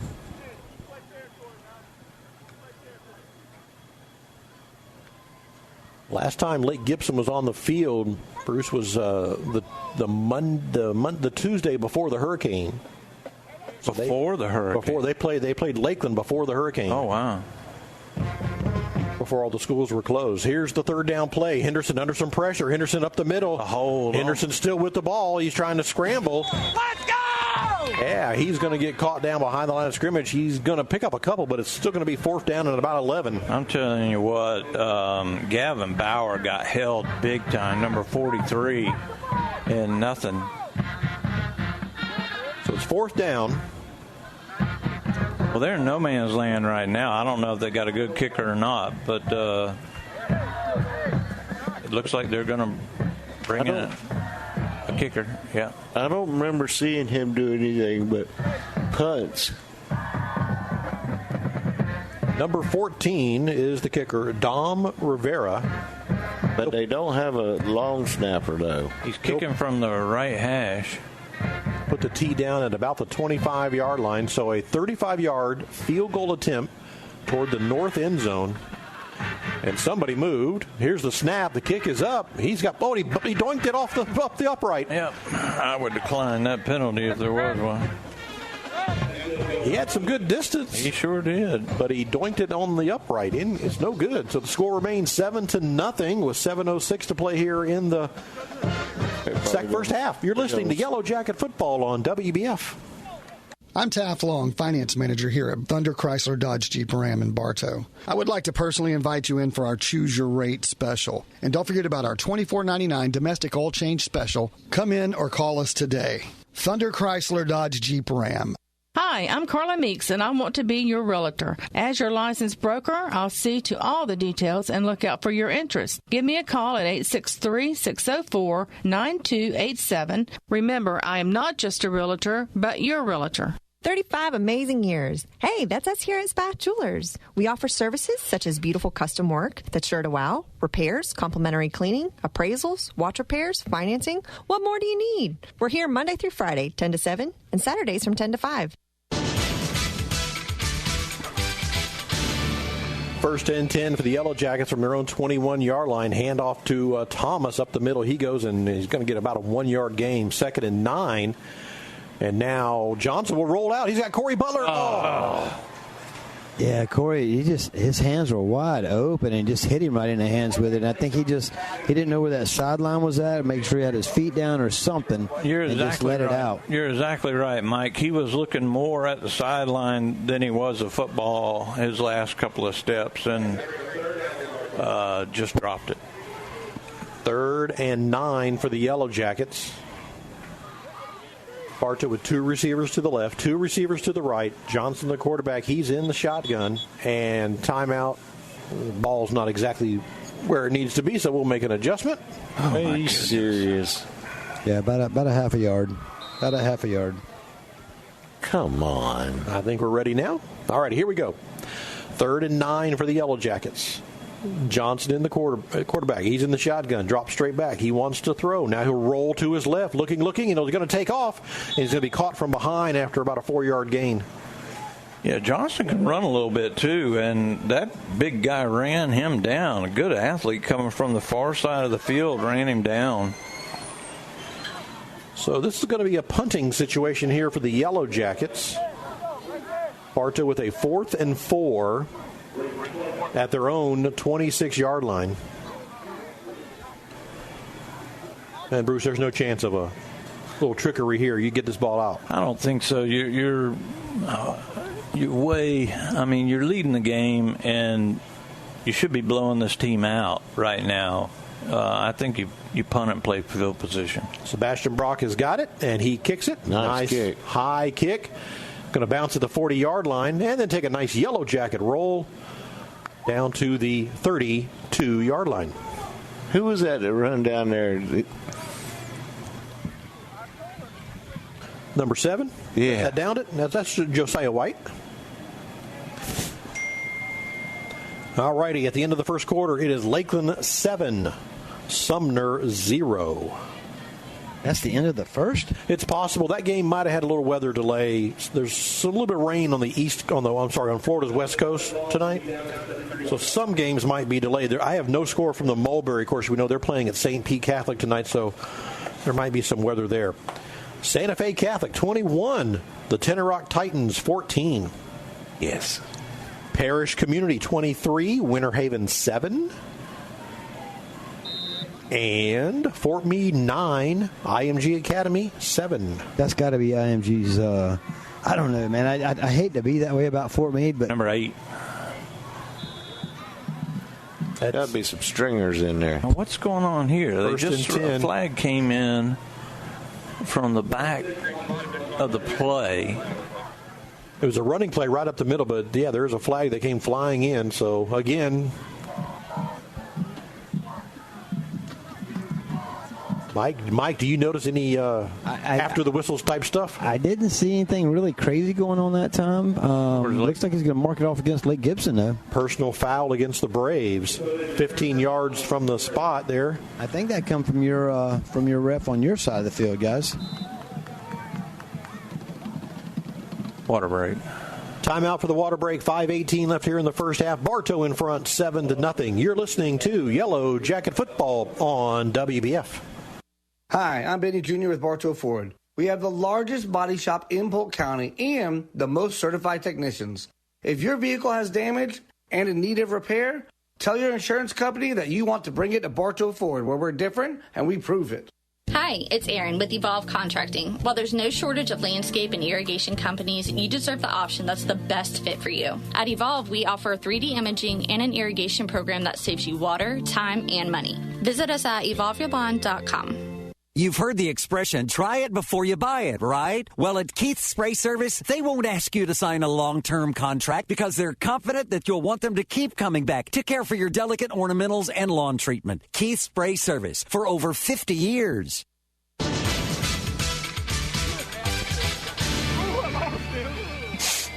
Welcome back to Bartow Yellow Jacket football on the road tonight at Lake Gibson High School. Bartow in front 7-0. Lake Gibson now facing a long second down. Second down at about 25. Deep in their own territory at their own 15-yard line. Henderson, the quarterback, will send two receivers to the near side. Make that three now. Here's the snap. They were wanting to throw out in the flat. They've got it. He breaks one tackle at the 20, to the 25, to the 30 before he's knocked out of bounds. You don't see Hampton do that a lot. Hampton had a chance for a kill shot, and he decides to go low and just totally whiffs on the tackle. And normally he's a headhunter. And nowadays in high school you don't headhunt like the old school days. But he could have put a shoulder into him and cut him in half. And instead they get about 15 yards of that back. Like Jack would do. Yeah. Third down, and they need about 13 here for Lake Gibson. Henderson's the quarterback. He's in the shotgun. Two receivers left, two to the right. He drops straight back. He's looking down the field. He throws it, and it's off the fingertips. And that was all Murray. Is that Murray? No, it's White. I'm sorry. Yeah, I mean, he's got a predetermined guy he's throwing to, Mike. There were two jackets all over this kid going down the field, and he still throws it into double coverage. Murray almost gets the pick, but I think it's going to be fourth down here, and they're going to have to punt. Yeah, exactly. It's fourth down, but I think Murray had something else on his mind. That he waited late to close in on that play, so I don't know if he was just waiting to see where that ball was going to go or not, but he had the perfect opportunity. Even if that was a completed pass, even in double coverage, he had the opportunity just to rock that guy. This guy's 20 yards off the football. I'd watch for something here. Fourth down for Lake Gibson. They need 13. Malawanski in to kick away. Now he'll step up a half yard. Here's the snap. A little high. He's got it. Bartow with the pressure. Down the field it goes. And taken at the 43-yard line. That's Murray. Dances left. Dances right up the middle. Murray's got some room. He's into Lake Gibson territory down to the 48. Yeah. What the punter did was he actually walked 2 or 3 yards towards the football quickly. I don't know if he was trying to get him to jump or whatever.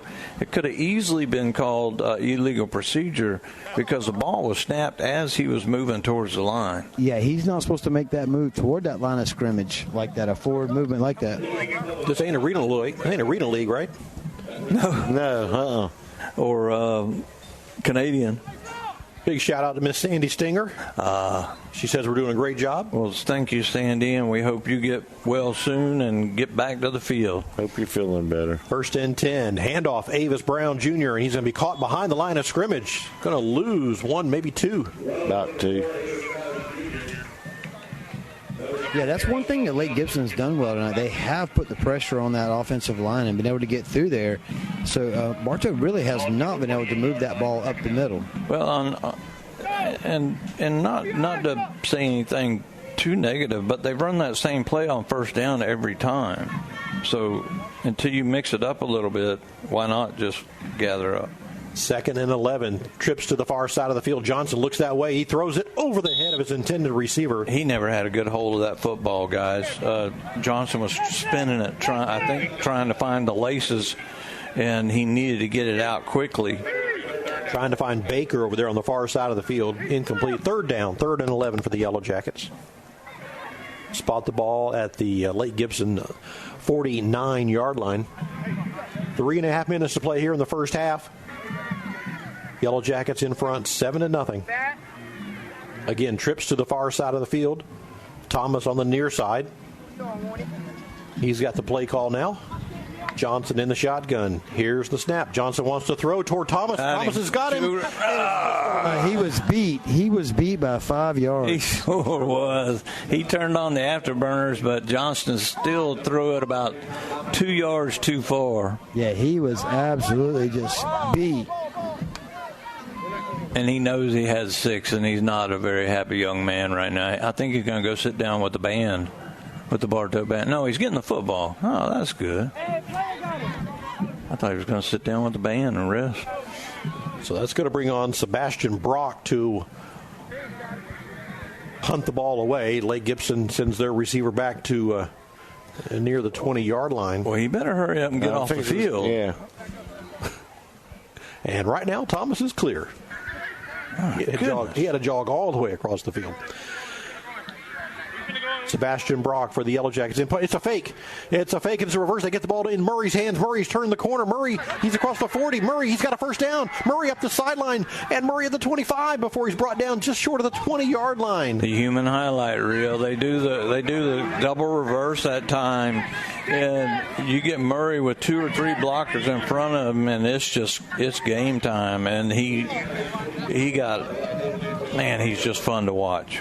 Yeah, and we saw something similar to that over in Orlando, where they faked the field goal attempt, and he just picked up and caught Murray down the sideline. Right. Eden will do that now. He likes that trickery stuff. 23 yards on the 4th down play for the Yellow Jackets. Football here. Throw it. 3 receivers on the near side of the field. 1st and 10, the Yellow Jackets. Here's the snap. It's going to be a handoff again to Avis Brown. He tries that left side of the defensive line. He gets about 3. Yeah, Brown has earned every yard he's gotten tonight. 2nd down for the Yellow Jackets. Put the ball down just over the Lake Gibson 20. 2 minutes and 35 seconds to play here in the first half. Here's the snap. Handoff again. Brown up the middle, looking for some running room. He might get 1. It'll be 3rd down. I think he gets back to the original line of scrimmage, guys. Barely. Yeah, maybe. Yellow Jackets trying to do the double score here, and then they get the ball to start the 3rd quarter. Clock runs with 2 minutes to play. 3rd down and 7 for the Jackets. Hastings and Butler line up as the receivers here on the near side of the field. Johnson in the shotgun. Here's the snap. They fake the handoff. They throw. Slant across the middle. Corey Brown. He was open. Just over his head. Corey Butler was slanting right to the end zone, a deep post. Yeah. They had the blitz coming. Andy called the blitz, and they had it coming. And right as he released the ball, they hit him, and that caused the ball to go a little high. So it's 4th down, and that's going to bring on the field goal team once again. Well, let's get a good snap. They're going to put the tee down at about the 26-yard line. So a 36-yard field goal attempt, this time toward the south end zone for Sebastian Brock. A little high. They get the kick down. The ball sails up, and it is no good. Off to the right. Yeah, and a very bad snap again. I mean, that ball floated to the holder, and you just got so much penetration, and he has to hesitate. Everything's about timing. It's boom, boom, boom, and when you're it's hard to get that boom, boom, boom. Hey, how'd you guys like the truck race earlier today? That was very good, a very exciting ending. Talladega, yeah. Talladega never fails to be anything but highlight. Well, hold on. I got 2 more for you. One on Saturday and one on Sunday. You got the Busch Saturday and the Cup on Sunday. I sure do. I'll be zeroed in. Tune us in for NASCAR racing from Talladega this weekend. First and 10 for the Lake Gibson Braves from the 20-yard line. Here's the snap. A little confusion in the backfield. Murray. And Murray's there to bring the quarterback down. He's going to lose about 4. Murray walks up from that safety position and comes right around the end. And just, as soon as he got the ball in his hands, he floored him. A loss of 4, 2nd and 14 here for the Braves. They're not in any kind of real hurry right now. Yeah, I see these guys walking back the line of scrimmage, and I just, as an old coach, it's hustle, right, Bruce? I'm gonna hustle you right to the bench, and you're gonna sit on that pine for a little while. Quarterback now is Frazier.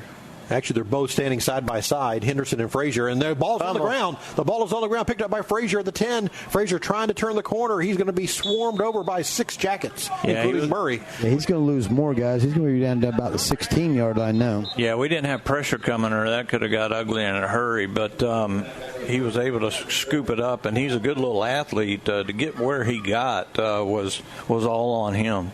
Bartow called a timeout. Bartow calls a timeout because they want to get the ball back. Mm-hmm. Scoreboard update, Haines City 6 and Durant nothing. What? Mm-hmm. Lakeland now up 14-0 over Sumner. The Stingrays. Parish Community, the Bulls, are in front of the Winter Haven Blue Devils 23-7. And, oh my gosh, Mulberry 13, St. Pete Catholic nothing. Mm-hmm. What? Yep, that's me and my boys. All right, Bruce, are you sitting down? I'm sitting. George Jenkins 20, Lake Weir nothing. What? How'd that happen? My goodness! Just when you think you got it all figured out. That's horrible. Here it is 7-0, 45 seconds left in the first half. It is 3rd and 13 for the Lake Gibson Braves at their own 16-yard line. Again, the two quarterbacks standing side by side, Henderson and Frazier. Here's the snap. And it's going to be, they set up a little screen to Frazier. Frazier's caught it, but he's going to get back to maybe to the original line of scrimmage, maybe even one beyond. It's going to be 4th and about 9. Yeah, Eden calls another quick timeout. They'll get the ball back with probably about 30 seconds. And I think I'm going after this guy again. I'm bringing the house right here. 21-yard line. Yeah. 36 seconds left. I'm bringing the house. At the very least, you get 15 yards and they get a couple of plays. That's it. But I'm. Haines City just scored again. It's 12-0 over Davenport. Good.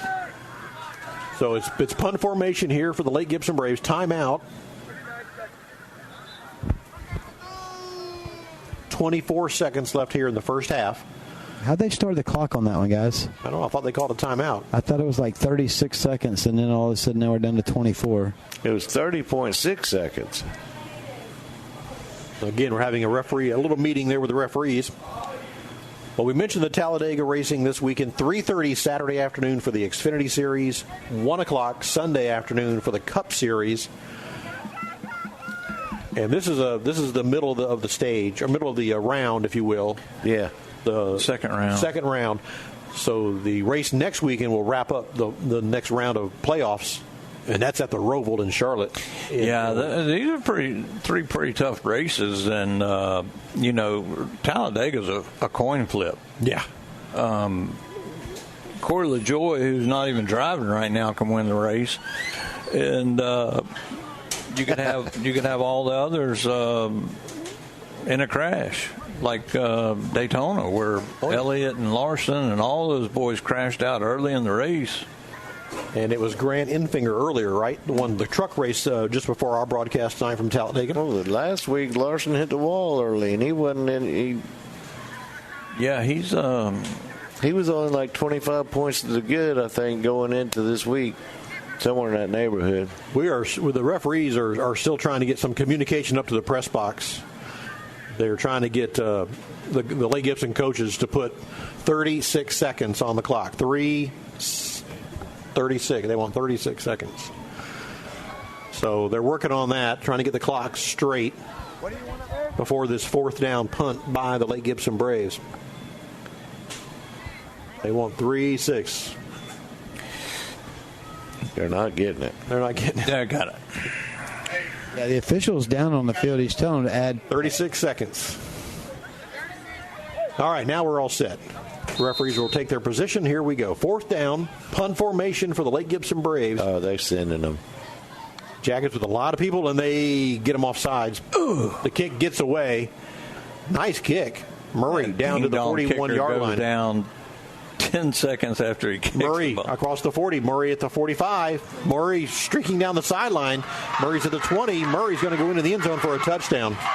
no flags. No flags, guys. No flags. The kicker was laying on the ground like he had gotten hit.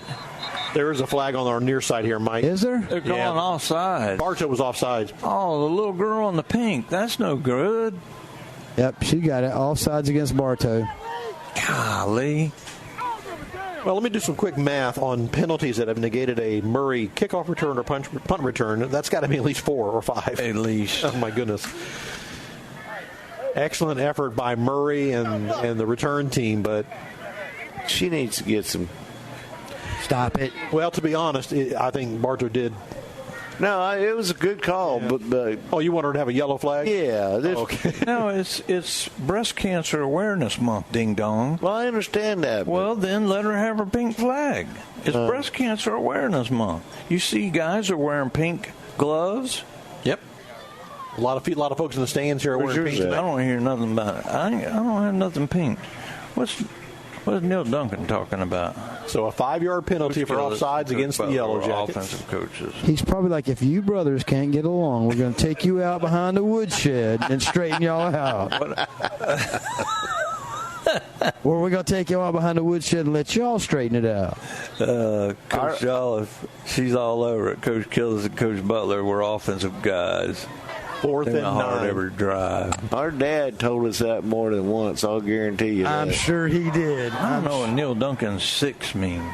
Dad be like, I'm going to get y'all some boxing gloves, and y'all are just going to go outside and figure it out. There's 14 seconds, and again, we're having a discussion with clocks and spottage of ball, where the ball needs to be put down. This is... Well, there wasn't time put back on the clock again, because if they're saying it was offside, they should have killed the play right then and there, because it was against Bartow. Yeah.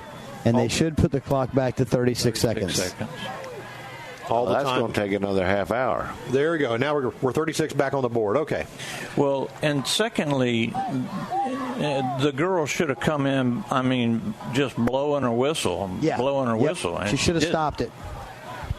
All right, 4th down. They move the ball on a 5-yard offside penalty. So it's 4th and about 5 now for Lake Gibson. They're still in punt formation. She's trying to concentrate. Jackets are coming after him again. Here's the kick. He gets away. My goodness. It's a terrible kick. It goes behind the Yellow Jacket bench. That's like a 4-yard kick. Yeah, maybe the 30-yard line or something, guys. Maybe out of bounds right about the 30. 5-yard kick. Wow. And they let another 2 or 3 seconds run off the clock, even though the ball's out of bounds. So, Bartow, Bruce, you got 1 timeout, 2 timeouts. And the end zone nearby. Murray's TD's called back. Neil has it at 6. At 6, well.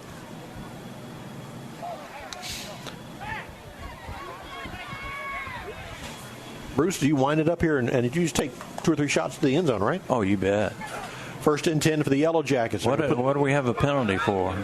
They're going to put the ball down at the 36-yard line. 36? Yeah, I don't know how that went out at 36, because it was way back on the cheerleading track at about the 32 or 33-yard line. Maybe that clock got them all confused. Ooh. 36. Here we go. Twins left, twins right.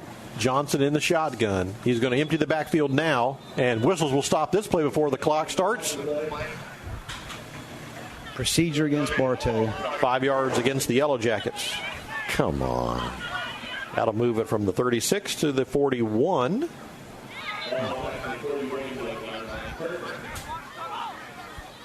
Now they're going to, again, they need to come over here and have a discussion about the clock. Put 26.6 back on the clock, please.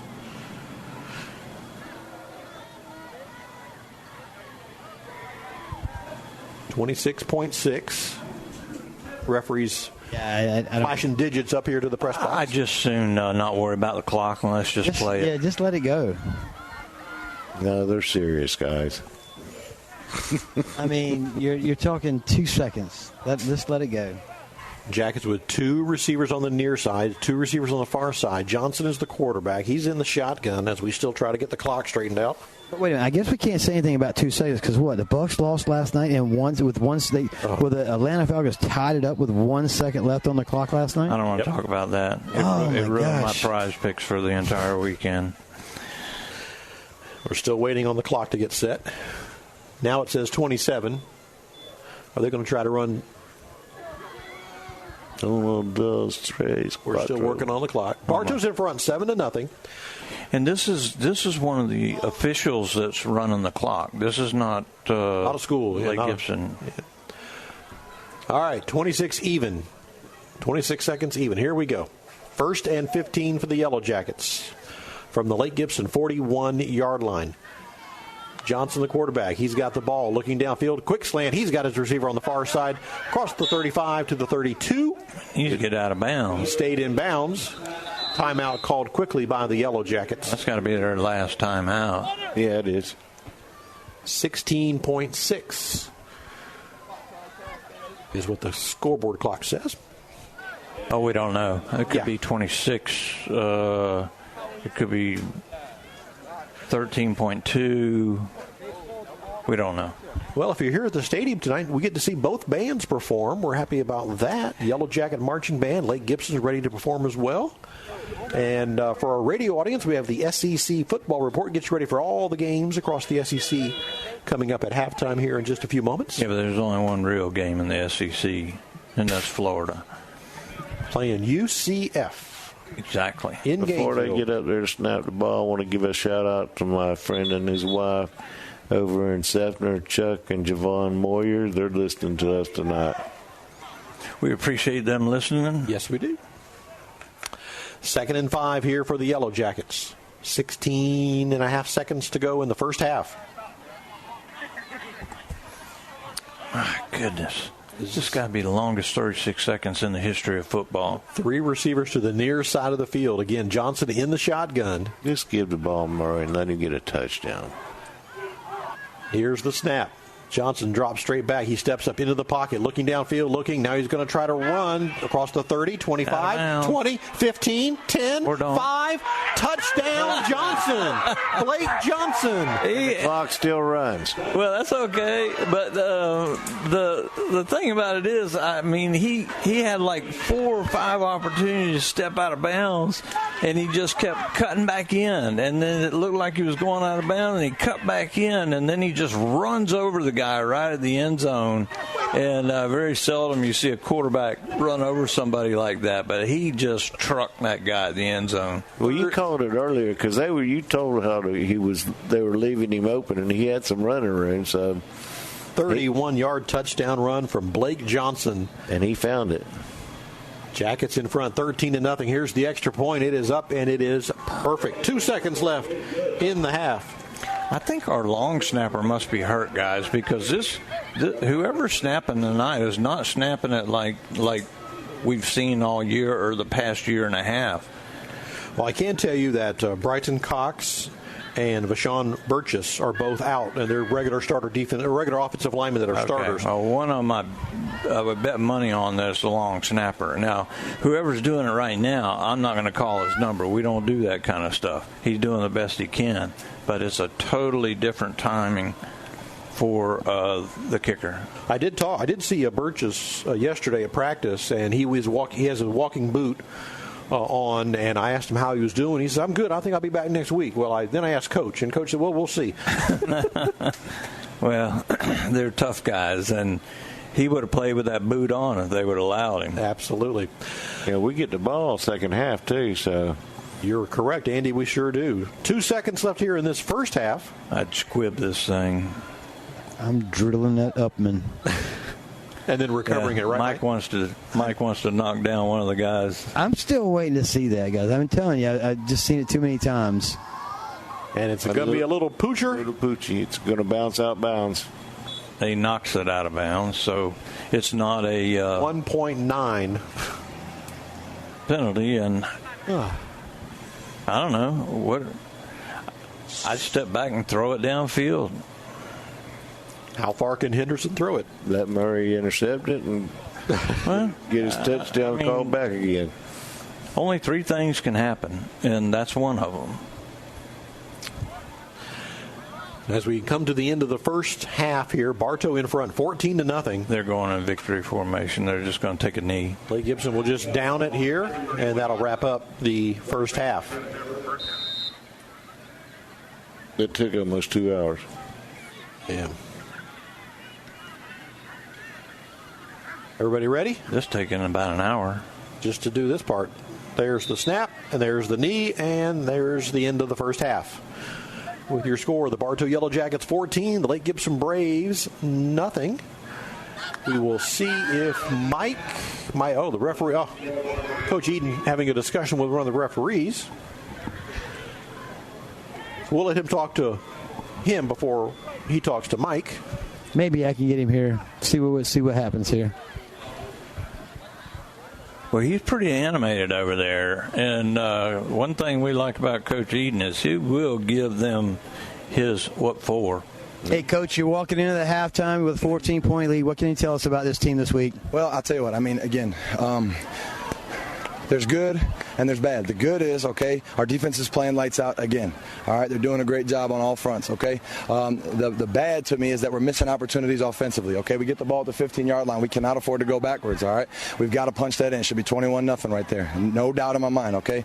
But I will say, so far this year, we've been a second-half team. I'd like to see us take that energy that we've shown, okay, and really start to separate. That's going to be the challenge here, okay, guys. You got to lead. What do you do now to separate, okay, to pull away and put this game away early in the third quarter, all right? And hopefully we see that again. A little disappointed. I'd like us to execute better. So we're still waiting on that four-quarter game. We're not going to get it tonight, but hopefully we have a damn good second half. Right on. Thanks a lot, Coach. I'll let you give your team halftime. I know you got some parting words for your coaches, and we appreciate your time. Thank you, Mike. I appreciate that. Good comments from Coach Tyler Eden as he takes a 14-0 lead here into halftime against the Lake Gibson Braves. We're going to send it back to the studio here for the SEC football report. That's coming up next. You're listening to Yellow Jacket Football on WBF. I'm Taff Long, Finance Manager here at Thunder Chrysler Dodge Jeep Ram in Bartow. When you walk through our doors, you will find our team of friendly and experienced automotive experts who are dedicated to helping our customers. Come in or call us today. Thunder Chrysler Dodge Jeep Ram. Are you crazy for customer service? So are we. Here at Spatch Jewelers, we realize that our complete customer satisfaction is essential to our success. With our friendly and knowledgeable staff, you'll feel right at home as soon as you walk through the door. This is more than just a job. It's our love and passion. Come see us. Emily at Spatch Jewelers. They keep changing the rules on taxes, and the financial experts at SR, Wright & Company will make certain your return is properly prepared and you receive all the deductions you're entitled to. Steve Wright & Company on Avenue H, southeast in Winter Haven.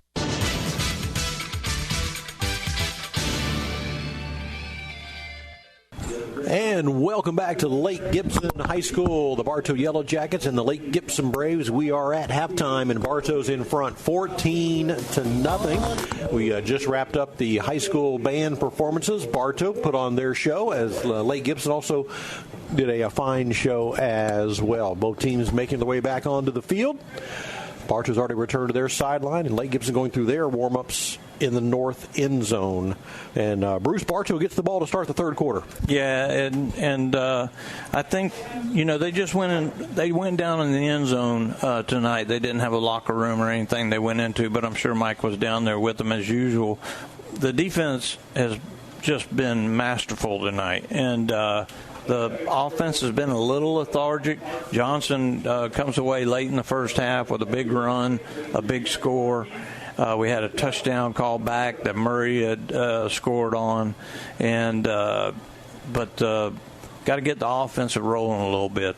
Maybe mix up the plays a little bit more, and see if they can't really push the ball down the field. I think this is and not to be bragging or anything like that, but I really think that we should have a running clock on these guys. I think Coach Eden would agree with you, because he mentioned before going in halftime about some missed opportunities that the Yellow Jackets had. They were first down at the 15-yard line, and they couldn't get it punched in, things like that. So I think you're correct. The scoring tonight, a 3-yard touchdown run from Brown. and the PAT was good. Bartow up 7-0. And then, as Bruce just mentioned, just to close out the end of the first half, a 31-yard touchdown run by quarterback Blake Johnson, and the PAT was good, so it's 14-0. Bartow has, and this goes back to what you were just now talking about, Bruce, missed opportunities. Bartow had 2 turnovers. They threw a pick, which wasn't Johnson's fault. It deflected off a receiver and bounced into somebody's hand, and then a fumble.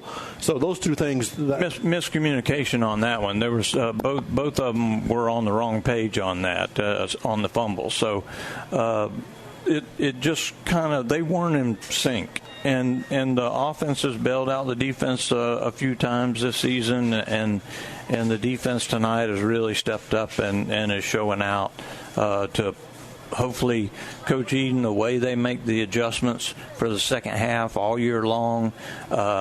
He's talked about it. He talked about it in pregame. He talked about it when he was talking to Mike. And I think he wants to see a spark out of this offense. I think so, too. Well, as we get ready for the second half kickoff, quick scoreboard check for you. Haines City leads Davenport 12-0. Elsewhere, it is Lakeland, the Dreadnoughts, now over Sumner Stingrays 21-0. IMG Academy now over Fort Meade 14-9. That game has moved into the third quarter.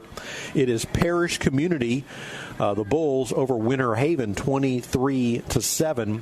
George Jenkins is leading Lake Weir 27-6. And Mulberry with a lead now in the third quarter, 13-0 over St. Pete Catholic. And there you go. That's our scoreboard. 14-0 here. And Bartow will get the ball to receive the second half kickoff. We need a tee. Yeah, just like everything else in the first half, a delay. Where's the ball? Can somebody please borrow a football? That's where we're literally waiting on the kicking ball. I mean, you knew you were coming. You knew you were coming out here to kick off to the other team. Why would you not come to the field with that stuff? The first half was really stretched out with a lot of delays with procedures, administrative type things with spotting the ball and having conversations. But I think we're set now. Lake Gibson will kick off from the 40. He's got it all teed up. Back deep to receive. There's Murray. Mr. Excitement. Jeff is back to receive. And again, Mike, want to check with you. Has the wind picked up down there at all? Still has not, guys. I mean, there's a little light breeze down here, but there's not much at all. I can tell you that right now. He told me to come over here. Here's the kick. Sails down to Murray. Murray at the 8-yard line. Murray 15. Murray at the 20, 25, 30. Murray dropped the ball. And Lake Gibson recovered. Yeah.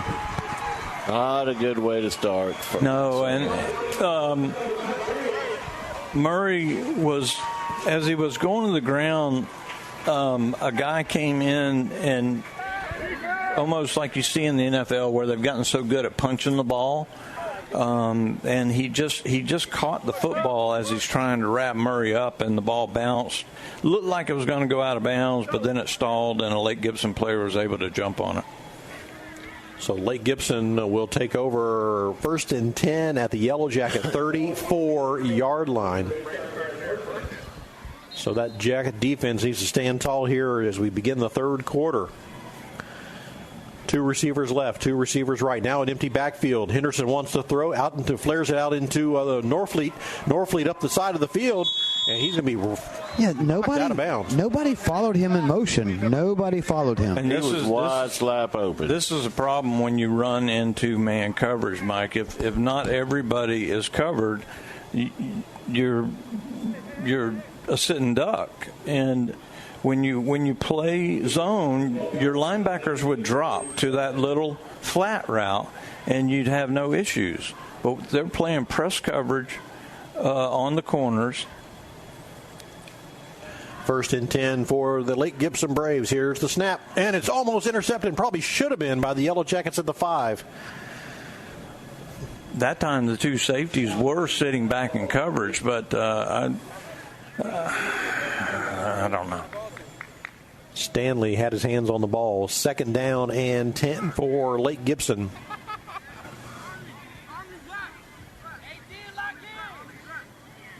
Spot the ball now at the Right about the 12-yard line for Lake Gibson. Trying to cash in on the fumble recovery on the opening kickoff here in the third quarter. 3 receivers now on the near side of the field. Quarterback is Henderson. He's in the shotgun. Jackets showing some pressure. Here they come. Henderson flows it in the end zone. It's going to be over his head. Okay. Now, guys, you got 3 receivers to this side, and you got 2 defenders. The thing is, if you're playing in a zone coverage, if you're playing a 2-deep zone, which is cover 2. You have 2 safeties, you have 2 corners. The linebacker has to get to that route. Well, Hampton, he's supposed to hand off the guy. He's got to get press coverage and push that guy to the inside. And he let him get to his outside, and then he bailed on him thinking a safety was going to be there, but the safety can't get there in time. 3rd down and 10 for Lake Gibson. Here's the snap to Henderson. He looks, throws, incomplete. Again, low throw, bounces to the receiver. 4th down. You gonna go 4 down this time, Bruce, or are you gonna? No, you got to go for it here. I'm just so curious about what they're running. They're just guys wide open all over the field, and I'm not understanding it. There's some more hijinks. Yeah, with Lake Gibson's they're really a dirty team, is what they are. They can't win, so they do everything they can. Like they're baiting Bartow into trying to get an easy 15 yards. Okay, here we go. 4th down. 3 receivers to the near side of the field. Here's the snap. Henderson's got it. Throws it. It's deflected at the line of scrimmage. Incomplete.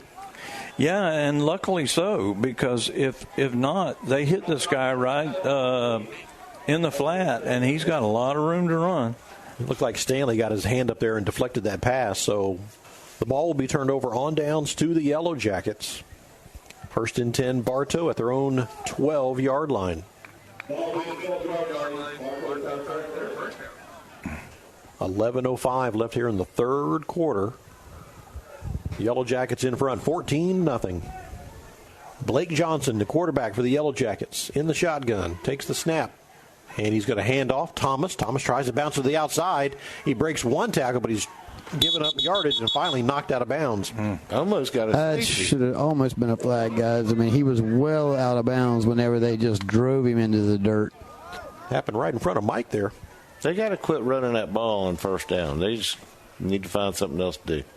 Yeah, they lost about 7 yards on that play. Yeah. It was good to see Mike over there not give up any ground. Did you see that, Bruce? Yeah, Mike's pretty tough. Yeah. The drugs are still working.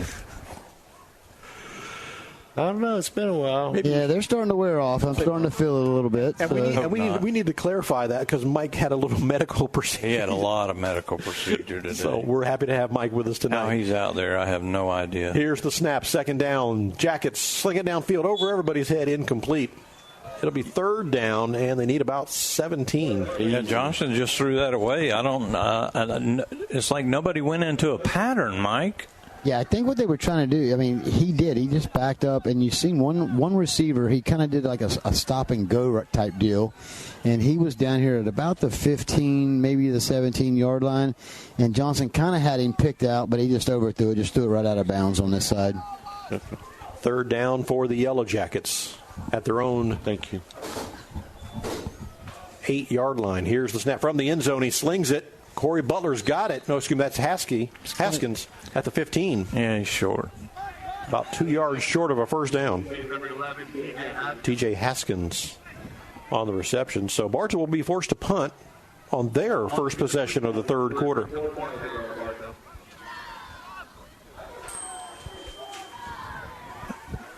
Mike, you went down with the team. Was there a whole lot that was talked about at halftime? No. So one thing that I've told you guys, time and time again, Coach Eden always has a meeting with his coaches before they address the team. Right. And, the things that Coach Eden sees, he makes sure that his coaches know that he's seen it, and I want it addressed, and I want it addressed now. We're not going to wait to fix it third quarter. We're not going to wait to fix it the fourth quarter. I want it fixed now. and then you see him break the team up, offense on one side, defense on the other, and then the respective coaches go to those guys. But he was very upfront with those guys right from the get-go at halftime. This is how I see it. This is what I see we're doing wrong. This is what I see we're doing right. Let's fix it. Yeah, and we can tell how good he is, Mike, because he'll when he's talking to you or talking to Jeff, he'll reel off things that happened 2 weeks ago, 3 weeks ago, and to a T. He remembers things. He sees everything on the field, and he allows his coaches to coach, and he expects them to do their job. But now the kids need to step up and perform. Absolutely, and that's what he expresses to his coach. You got to get it through their minds that this is what's going on. We got to fix it. 4th down. Here's the punt by Sebastian Brock. Oh, not a good one. It goes high, but way out of bounds, short. Well, that's going to be like the 25, maybe 30-yard line. Yeah, they're going to put it down. He shanked that off the side of his foot. About the 36-yard line. Okay. They're going to put it down, looks like. So Lake Gibson will have excellent field position here for their next drive. 1st and 10 at the Yellow Jacket 36-yard line. Bartow in front 14-0 with 9:34 to play here in the third quarter. Lake Gibson will bring the offense out, led by the quarterback. Where's number 11? That's Henderson. Lake Gibson will send 2 receivers on the far side of the field. Late substitution. Now they're going to make it 3 wide receivers on the far side of the field. Norfleet is the running back standing right next to the quarterback. And we're set. 1st and 10. Here's the snap. Henderson wants to throw. He's under pressure. He's brought down. That's Murray. And look at these guys. Look at... Yeah. Murray with a blitz from the defensive end position just enveloped the quarterback. Yeah, he did. He's been doing that all year where they bring him up from that safety spot and he just rolls around. He's so fast that he's by the tackle before he has time to move. Quarterback didn't even see him coming. Those are the best kind of hits. Mm-hmm. They're going to lose about 7 on the play, make it 2nd and 17 for Lake Gibson. Now all the way back at the Yellow Jacket 41-yard line. We see our world champion cheerleaders across the field, and they were tossing them a few minutes ago. Here's the snap. Henderson throws. Got his man complete at the 35-yard line, at the 30, 25, and brought down. Yeah, he's going to have a first down, guys. Sure is. That's the big tight end fullback position there, number 32 with the reception. Picked up all the yardage. Jasper Habel. 1st and 10, Lake Gibson at the Bartow 24-yard line. The Braves trying to get on the board here. Now they'll send 3 receivers on the far side of the field. Here's the snap. Intercepted by the Yellow Jacket. That's Borders. Is it 21? That's Battle. Yep, Battle with the pick. That was sweet. Murray that time came to the inside and he just drilled the quarterback right after he threw the ball. Number 21, Josiah Battle with an interception. First turnover of the night by the Braves. He stretched out and just snagged that ball.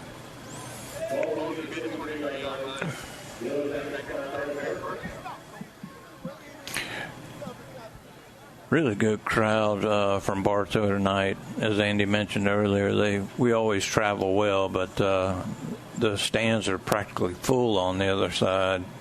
1st and 10 for the Bartow Yellow Jackets following the interception by Battle. Ball's at their own 23-yard line. Empty backfield now for Johnson. He throws. Pass is complete. Little wide receiver screen. Got Thomas over there. Thomas trying to cut it back. Looking for some running room. He gets to about the 27. Yeah, he ran into about 3 Lake Gibson Braves, and they pushed him forward for another yard or 2. But good positive yardage on 1st down, mixing it up a little bit.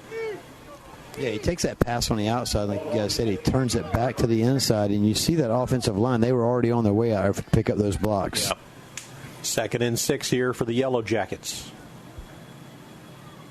Johnson in the shotgun. He takes the snap. He's going to hand off this time. And And he loses it. Running back is caught in the backfield. Can't quite, Mike, what number was that? 16? Was that 16? Terry, Jacoby Terry.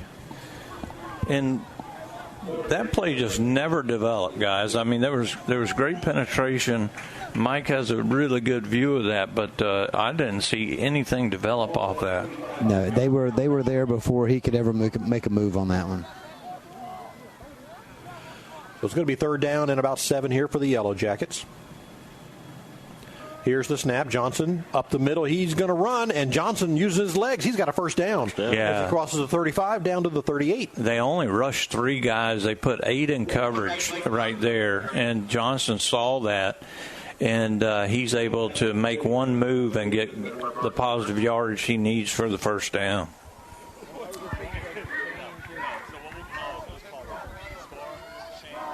Here we go. First and 10 for the Yellow Jackets at their own 40-yard line. Yep, they're going to get Lake Gibson jumped off sides. Where's the pink flag? She threw it. Oh, did she? Yep. She's picking it up right now. No, didn't throw it very far. Well, she doesn't have to. She's little. 5-yard penalty against the Braves. First and 5 now for the Yellow Jackets at their own 45-yard line. That's twice now. Johnson in the shotgun. Split backfield. Here's the snap. Terry with the ball again. Jacoby Terry. He's found a little running room off the left side. He's going to be about a yard short. It'll be third down. Yeah, I like that formation. It's a crisscross. I think the old days they called it a crossbuck, and they just have each back crossing over, and so it's hard for the linebacker to get a read. He's reading the nearest back, and it's hard for him to get a read on where the ball's going. Second and a long one here for the Yellow Jackets. Approaching midfield, handoff again. Terry again. This time Terry's caught in the backfield and dumped for a loss. Yeah, he leaned forward at the end, but they mark him down a good yard and a half shy. It'll be third down for the Yellow Jackets. Right at a yard. Bartow quickly to the line of scrimmage. 2 receivers to the left, 2 receivers to the right. Johnson in the shotgun. Lake Gibson with 4 down linemen on defense. Third and a long one. Lake Gibson almost jumped again. Now they're looking to get the call from the coach. And they're going to call a timeout. 5:33 here. Bartow will call a timeout. Jackets in front 14-0. You're listening to Yellow Jacket Football on WBF. For Bartow Ford, the recipe has always been simple. Best service, best selection, and best prices. I am so certain there isn't a better deal out there that I am guaranteeing that we will beat any deal on a comparable vehicle or give you $1,000 cash. At Bartow Ford, we're different, and we prove it. Hello, Bartow. This is Joe DeCesare with Citrus Air Conditioners, your hometown air conditioning company. If you're looking to replace your old unit, Citrus Air has many units in stock and offers financing. Call us at 534-1171 or look us up online at citrusairinc.com. At Budget You Pull into Bartow, they'll buy your old vehicle and even arrange to pick it up. We buy junk cars here. We can also arrange for towing from you. We use Gator Towing for our towing service, so you know you get insured a professional towing vehicle. And they cover Polk County. Budget Auto Parts at Bartow. You're going under center. Welcome back to Bartow football here. It's third down and inches. Everybody in tight here. Victory formation.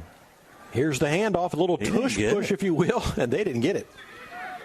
The Yellow Jackets did not get it. Well, one of the officials is, if maybe he's trotting in that position, they got it. Well, they're unpiling. They just had to cross midfield. They got it. Where that ball is spotted, that's a first down. And it is. Yep, first down. Wow. I really didn't think he. I guess that guy stole Johnson's towel. That safety stole Johnson's towel. He went to get it, and the guy threw it. My goodness. First and 10 for the Yellow Jackets. The ball resting at midfield. Johnson again, flanked by 2 running backs. Here's the snap. Terry with it. Terry up the middle. Terry gets into Lake Gibson territory, but not by much before he's thrown backwards. Now he just threw it off the field. He sure did. That was number one that did that. Well, I tell you what, I'm telling you, this is a... Now we're going to have a timeout for the mandatory water break. And this I can't tell you how nasty this Lake Gibson team is. It's pretty bad. Yellow Jackets are in front 14-0 here as we're halfway through the third quarter. And I want to remind you, since 1966, the Bartow Community Service Center has been empowering people and inspiring change. Support their mission to help Bartow families get out of crisis by shopping at their thrift store at 495 East Summerlin Street in downtown Bartow. Help us be epic, empowering people, inspiring change. It's the Bartow Community Service Center thrift store. Bruce? At the end of the third quarter, IMG Academy 21, Fort Meade 9. See, they're a third and fourth quarter team, too. That's what it is. Here's one for you, Andy. At the end of the third quarter, Santa Fe Catholic 31, Tenorock 30. Yes. A little closer than we probably thought. I'll take it. Second and 10 here for the Yellow Jackets. Here's the snap. Johnson drops straight back. Now he'll turn. Looking downfield. He slings it. He's got a wide open receiver. That's Thomas down there. Thomas off his hands. He had to turn around and readjust. Jesus Christ. He winged that ball 60 yards, almost 70 yards. He should have caught that. Hit him in the hands. He was wide open, Mike. Yeah, and even though he had to turn around, I mean, that's just a missed opportunity right there. I mean, he was 5 yards behind the defender. He's trying to make a catch, and instead of turning around and just catching it, he tries to follow the ball and catch it over his shoulder like you would if you were in a full motion pass, and just lets it get away from him. So it's going to be 3rd and 10 here for the Yellow Jackets. Going to send 3 receivers on the far side of the field, a single receiver to the near side. Johnson, the quarterback, in the shotgun. 3rd and 10. He drops straight back under some pressure. Johnson, now he's going to run. He's not going to get back to the line of scrimmage. He's going to lose a yard. It'll be 4th down. Yeah, they had a blitz coming that time, and he was able to get the pressure on Johnson. Johnson steps up into the pocket, and he just had nowhere to go. So that's going to bring on Sebastian Brock to punt for the Yellow Jackets. Bartow with a 4th and 10. The ball resting near midfield. 3:52 to play here in the third quarter. Yellow Jackets in front, 14-0. The Lake Gibson cheerleaders ready to throw off some shirts, looks like. Yeah, they are. Here's the snap. Little low. Oh, Sebastian's nice. got it, and he's going to send this ball down to the 11-yard line. Yeah, good job. He had to pick that ball up off the ground to kick it, too. They need to get a T-shirt cannon or one of them slingshot things. Yeah. So the Lake Gibson cheerleaders making a lot of folks happy here with the T-shirt giveaway. Carolina and the Tampa Bay Lightning are in overtime. A little preseason hockey. That game's over before ours is? Oh, it's overtime. They're playing in overtime. I know, but they've made it through a full game. Full game, and it's 9:30, yeah. And we're only halfway through the 3 minutes left in the third quarter. 1st and 10 for the Lake Gibson Braves.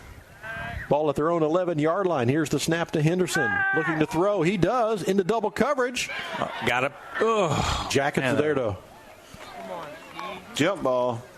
Yeah, that was Borders and Terry over there. Murray. Murray, yeah. So it'll be 2nd and 10 for the Braves as the clock stops with 3:25 to play in the third quarter. They didn't come down with it either.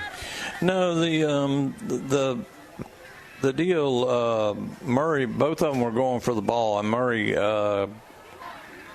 and who's number 12? Here's the snap on 2nd down. They try a running play up the middle, and Norfleet's going nowhere. Neil giving us a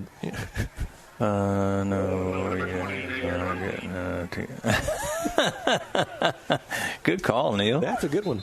3 minutes, and there's a timeout on the field with an injury. There's a Lake Gibson player down at the 15-yard line, so that'll stop the clock. We'll take a break with an injury timeout. It's Bartow 14 and Lake Gibson nothing. You're listening to Yellow Jacket Football on WBF.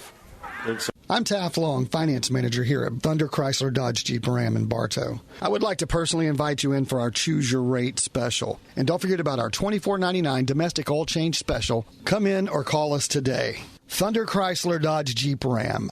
Hi, this is Carla Meeks, a Bartow High alumni, and here's to a great season. If you're thinking about buying or selling a home, call me at Meeks Real Estate, 863-604-9287. Remember, I am not just a realtor, but your realtor. When looking for insurance coverage, consider the Ewing Black Welder and Deuce Agency with offices in downtown Bartow. Ewing Black Welder and Deuce Insurance with a wide range of insurance products to meet your every need. Becky Maslak, your local office manager.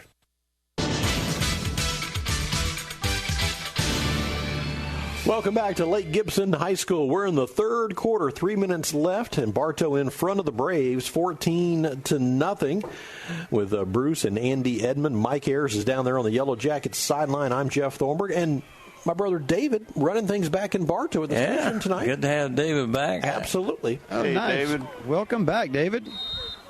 So third and just over 10 yards here for the Braves. 3 receivers on the near side of the field. Henderson will look that way. He'll dump it in the flat to his receiver, Habel. Habel puts his head down, and he drives forward. The ball's on the ground. Bartow got it. Looks like Bartow got it, guys. Oh, she's going to rule it down. That was clearly a fumble. How can you rule that down? Now, that's a bad call, young lady. Bad call. Habel was fighting for extra yardage, and as he leaned forward, and it looked like the ball popped out before he hit the ground. Without a doubt. I mean, he was falling backwards, but no, he had not hit the ground. The ball. They need to have a discussion. Yeah, they want to get this. They want to get this play underway really quick. 1st and 10 for the Braves at their own 25-yard line. Henderson again in the shotgun. Here comes Murray. They run away from Murray, but they run right into, got a flag on the play now, too. Somebody, looked like somebody was slapping a helmet. Well, big Gavin Bauer in the middle of that line. Bauer, number 43, he makes some tackles now. When he gets his playing time, he takes advantage of it. Hurricanes win. That doesn't surprise me.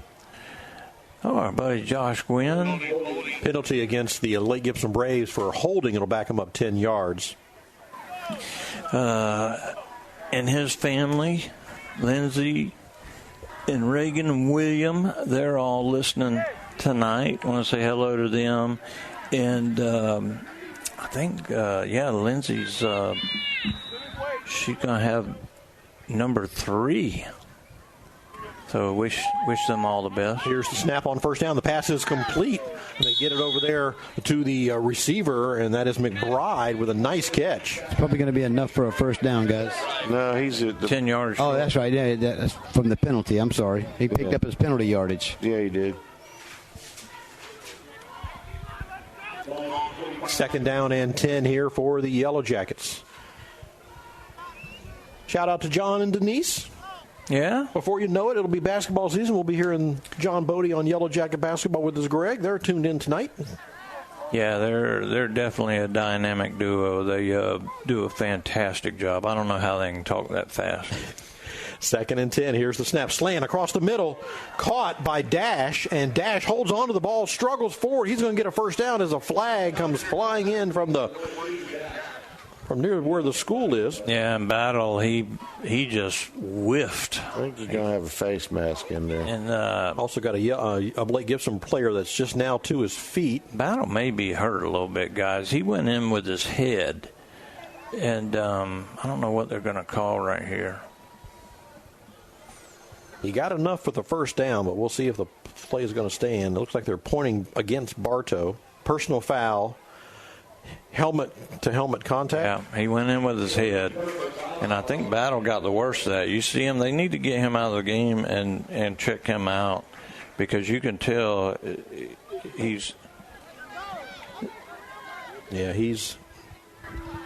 he needs to have a spell over there on the side. So it's a 15-yard penalty against the Yellow Jackets added to the end of the run. That's going to move the ball into Bartow territory for Lake Gibson, all the way to the Yellow Jacket 48-yard line, where it's 1st and 10. My buddy Jose Bristol. We appreciate you, Jose, and miss you. And hope you and the family are doing well. Henderson will bring his offense to the line of scrimmage. Twins to the left, twins to the right. Now an empty backfield. Here's the snap. Henderson wants to throw. He's under a lot of pressure. Holding. They got it. Yellow Jackets will get the ball carrier down at the 43-yard line, but this is already signaled a holding call against Lake Gibson, and the flag fell down, Bruce, at the 45-yard line. Yeah. That's going to hurt him. Yeah, that'll be a spot foul, so it'll come all the way back to the 35-yard line. So just not the prettiest game I've ever seen, but we're up 14-0, and hopefully we get a little more out of it. And somebody just killed the air, didn't they? It might have. It might be on a timer. I think it's that timer right there. You might want to check it. I'm very familiar with Bartow's press box. That has a timer on it. So they will march it off. I also want to say hello to Braden and Callum.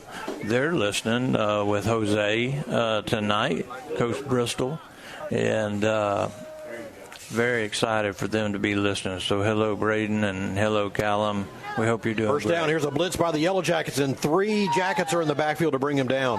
Yeah, he's going to lose about another 7 or 8 yards there, guys. Big number 98, the freshman, Carmelo Hardin, in the backfield with the 2 of his other buddies. Like Stacy was one of them, and Sargent. And they timed that blitz out perfectly with the snap. So, Mike, they're going to move that all the way back to their own 35-yard line. For a first down, they need to get it to the Yellow Jacket 37. Let Andy do the math on that. Yeah, this is like, 20, Andy, 30 get yards your fingers out. I got to get my toes on that one, too. 25 seconds left here in the third quarter. Henderson wants to throw. He does. Off his fingertips. Incomplete as he's trying to connect with Dash. That's battle, guys. 21 is hurt. Yeah. He's cramping, guys. He's cramping. I watched him. You could see it whenever he was sitting here. His calf muscle just knotted up on him. Yeah, he had zeroed in on the pick, and then all of a sudden we see him almost just face plant. So the training staff quickly onto the field to help him out and deal with that cramp. 19 seconds left here in the third quarter. That hurts. When them things hit you. Just knotted up. And it's what happened. You see it a lot, a little quicker into the second half. When you sit during halftime, the lactic acid builds up in your body and everything. And then when you make that one move, like when, if you press with the toes of your feet and tighten up your calf, just sitting here like that, imagine doing that with the compression of going full speed. And that thing will, like Mike said, you can actually watch it knot up as it's going. And, man, Andy said it as well. It hurts. But I love Bartow. They got him up and got him off the field. So third down for the Yellow Jacket. For the Lake Gibson Braves at their own 35-yard line. They need a country mile here. Twins left, Twins right. Jacket defense pinning their ears back, and they are coming. Here's the snap. Henderson wants to throw. He's already being rolled out of the pocket. Looking downfield. Now he throws it, and it's going to be caught. It's caught at the 25-yard line. But there's a flag back here, guys. It was a late hit on the quarterback. Just stupid. No, I take that back. Not stupid. It was he made a bad decision. Personal foul, roughing the passer against Bartow. He didn't hit him that hard, but he took 2 full steps before he hit him after he had thrown the ball, and they're going to throw that every time. And I don't know if they'll decline that or if they tack it on. Pass was complete all the way down to the 25-yard line of Bartow, giving them a first down. I think they're tagging it on, Bruce. We'll see what the call is here, but what a throw by Henderson, and they got it down there to Dash on the sideline. Yep, they're walking it off. He's going to be right around the 12-yard line, Mike? That's about what it looks like, guys, just inside. Holy cow. That's a long play. Davenport got on the board. Now it's Haines City 12, Davenport 7 in the fourth quarter. They're coming back. Not happening. Lakeland 28, Sumner 0 in the fourth quarter. Parish Community 37 and Winter Haven 7. First and 10 for Lake Gibson at their own at the Bartow 13-yard line. Here's the snap to Frazier. Frazier's caught in the backfield. Let him go, let him go, let him go. Good Frazier is sacked for a huge loss. Yeah, good job by Murray and number 23.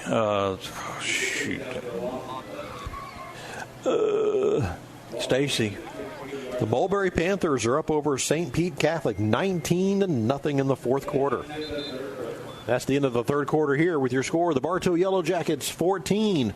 The Lake Gibson Braves 0. You're listening to Yellow Jacket Football on WBF. Hi, it's Erin with Evolve Contracting. While there's no shortage of landscape and irrigation companies, you deserve the option that's the best fit for you. At Evolve, we offer 3D imaging and an irrigation program that saves you water, time, and money. Call us at 863-537-7537. For over 50 years, Keith Spray Service has been serving Polk County with specialized treatment of delicate ornamentals, including rose bushes. Want to learn more about the treatments of ornamentals as well as expert lawn care? Call Keith Spray Service.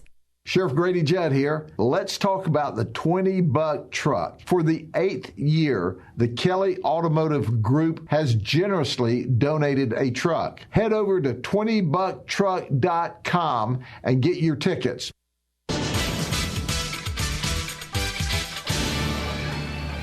Welcome back to Bartow Yellow Jacket football. Tonight the Jackets are on the road at Lake Gibson to take on the Braves. Yellow Jackets as we begin the fourth quarter.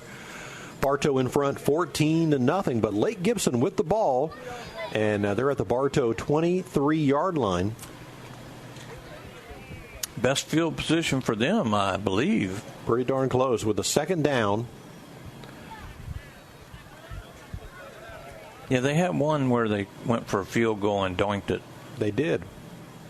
What's up? What's the hold up now? Well, they're getting the chains set on the far side of the field.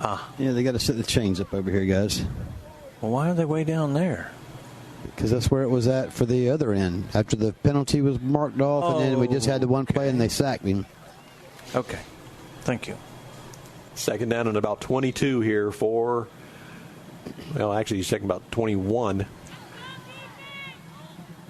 Henderson, he moved. Henderson in the backfield. He's going to throw a little screen in the middle. He's got it to Norfleet. Norfleet he broke a tackle from Murray, and Norfleet's going to scoot on into the end zone for a touchdown. Offensive lineman moved, though, and they never threw the flag on it.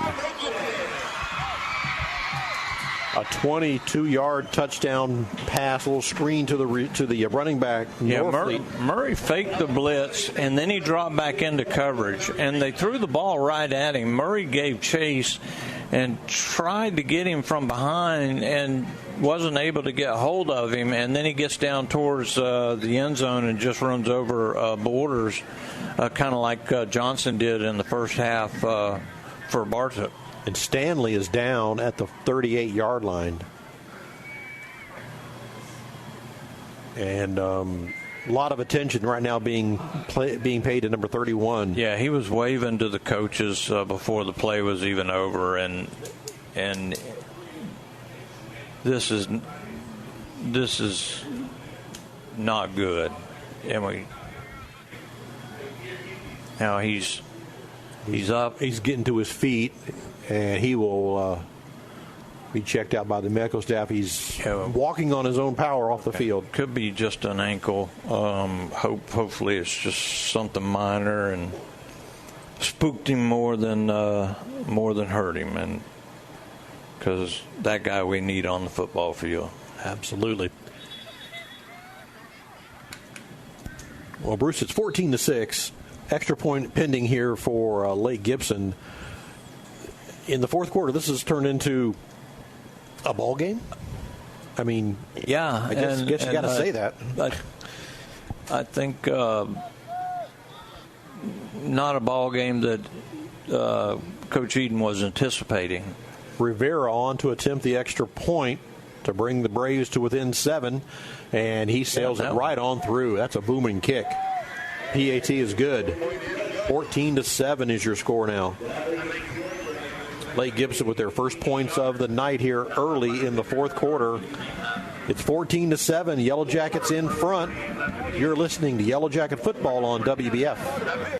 I'm Taft Long, Finance Manager here at Thunder Chrysler Dodge Jeep Ram in Bartow. I would like to personally invite you in for our Choose Your Rate special. And don't forget about our $24.99 domestic oil change special. Thunder Chrysler Dodge Jeep Ram, a proud supporter of Bartow Yellow Jacket football. Hello, Bartow. This is Joe DeCessory with Citrus Air Conditioners, your hometown air conditioning company. If you're looking to replace your old unit, Citrus Air has many units in stock and offers financing. Call us at 534-1171 or look us up online at citrusairinc.com. The Whitten McLean Funeral Home of Bartow and the McLean Funeral Home of Fort Meade are proud of our community and student athletes who strive to do their best. Another reason we are pleased to support today's broadcast. Whitten McLean, our family serving yours.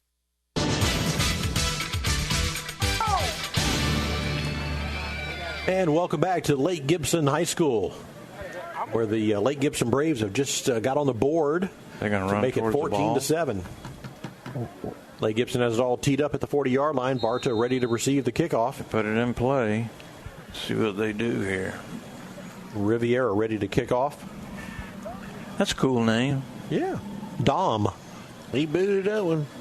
And it's going to be taken at the 5-yard line. That looks like Murray. Murray scoots off the 20, 25. Murray at the 30. Murray on his feet.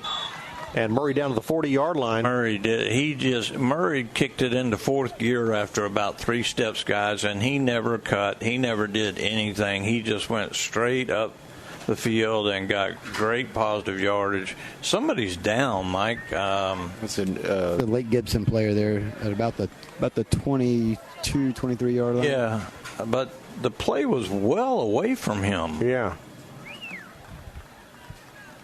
But you're right. Murray went through the group, and he was a flash. He was a blur running through there. He was at full speed. He is so beautiful to watch, so much fun to watch, and running with a bit of an attitude right now. I think probably everyone over there with an orange helmet on is not happy about this football game, and they want to prove something.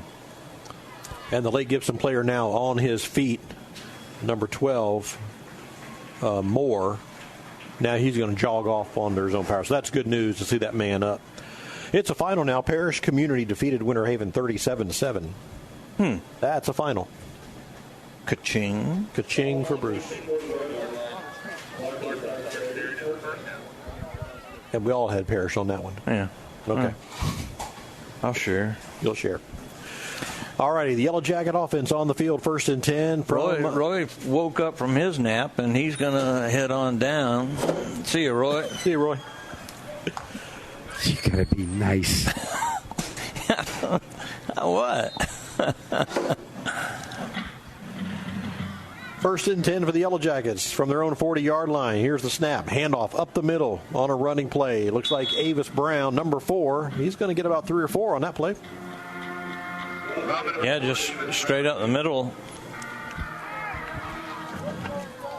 He ran over Battle.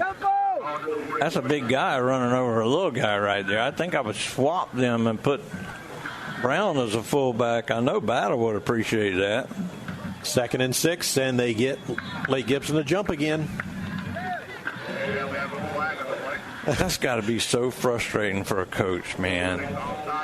5-yard penalty against the Braves. I'll give you one, okay? But now you watch the football. If you don't watch the football, I'm rolling you 100 yards as soon as this game's over. Exactly. 2nd and 1 for the Jackets. Here's a handoff again to Avis Brown. He hits that line, pushes it forward. He got the first down if they give him a good spot. right about near midfield, and it will be a Yellow Jacket first down. He got the first down. First down, they gave it first down. It's a final. George Jenkins a winner tonight, 44-14. Oh, my goodness. Over the Lake Weir Hurricanes, a school out of Ocala. How bad is Lake Weir? That's what I'm talking about. Mulberry, 27. St. Pete Catholic, nothing. All the way to state, baby. Frostproof, 14-0 over Lake Placid.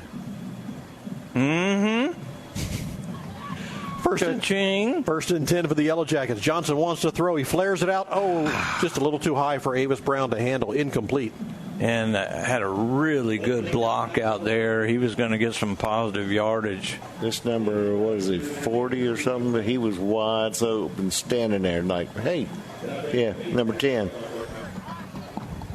Lakeland on the way to a victory tonight to go 6-0. They're 28-0 over Sumner.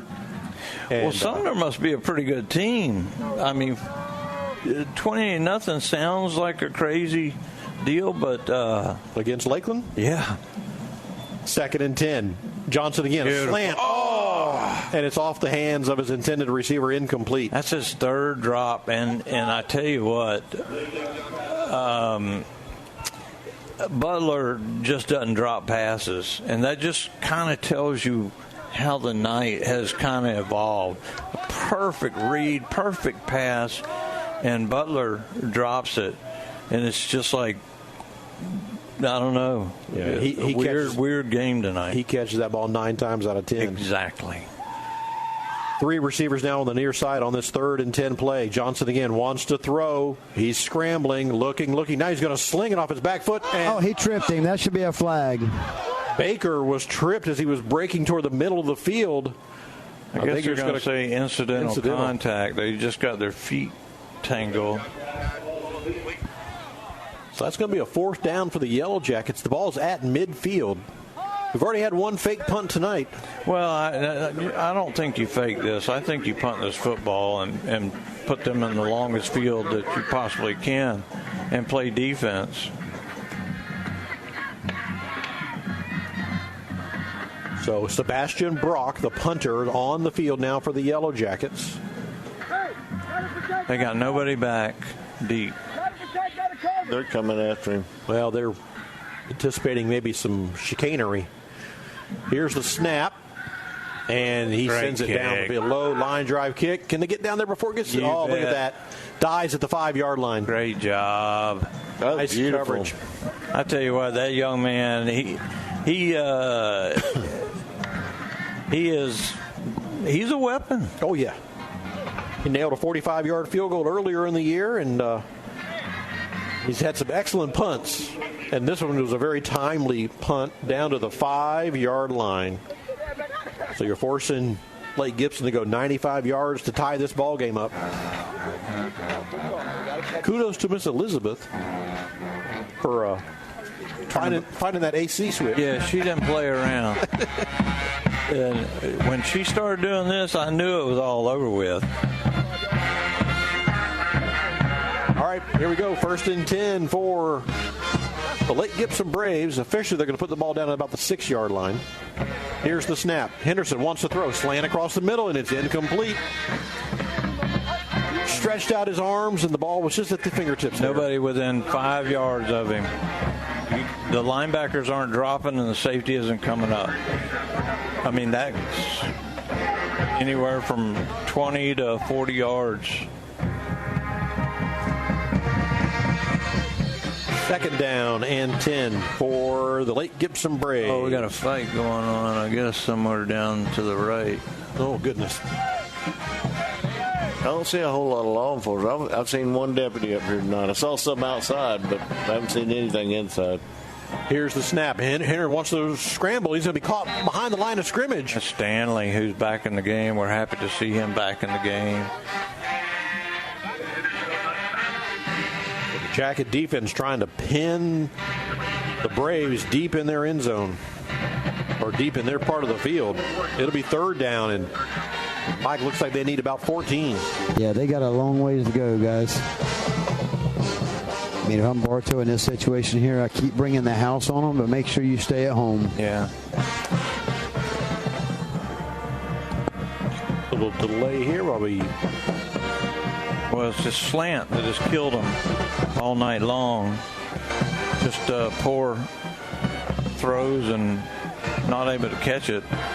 Standing in his end zone is the quarterback, Henderson. He wants to throw, quickly gets it out. The pass is going to be caught on the far side of the field, well short of any first down. Yeah. And that is Kyler on the reception over there. But it's going to be punting situation, and Bartow's going to get good position here. Yeah, Murray actually. No, that's not Murray. That's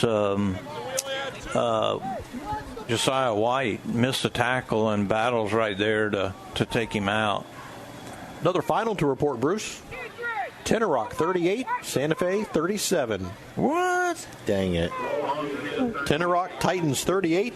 Santa Fe what. Catholic Hawks 37. They're definitely my Achilles heel. What are they doing scoring 38? They don't score 38 points in a year.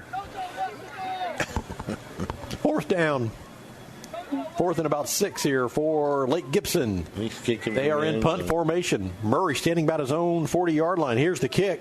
Low line drive kick. Murray has an excellent hop on it. He's got it at the 40, 35. Murray cuts back across the field. Now into the middle. 35 to the 30. Murray brought down about the 26-yard line. Yeah, Murray got some good yardage out of that, but I got to say that's pretty good coverage. They kind of just hemmed him in and made him go to the middle.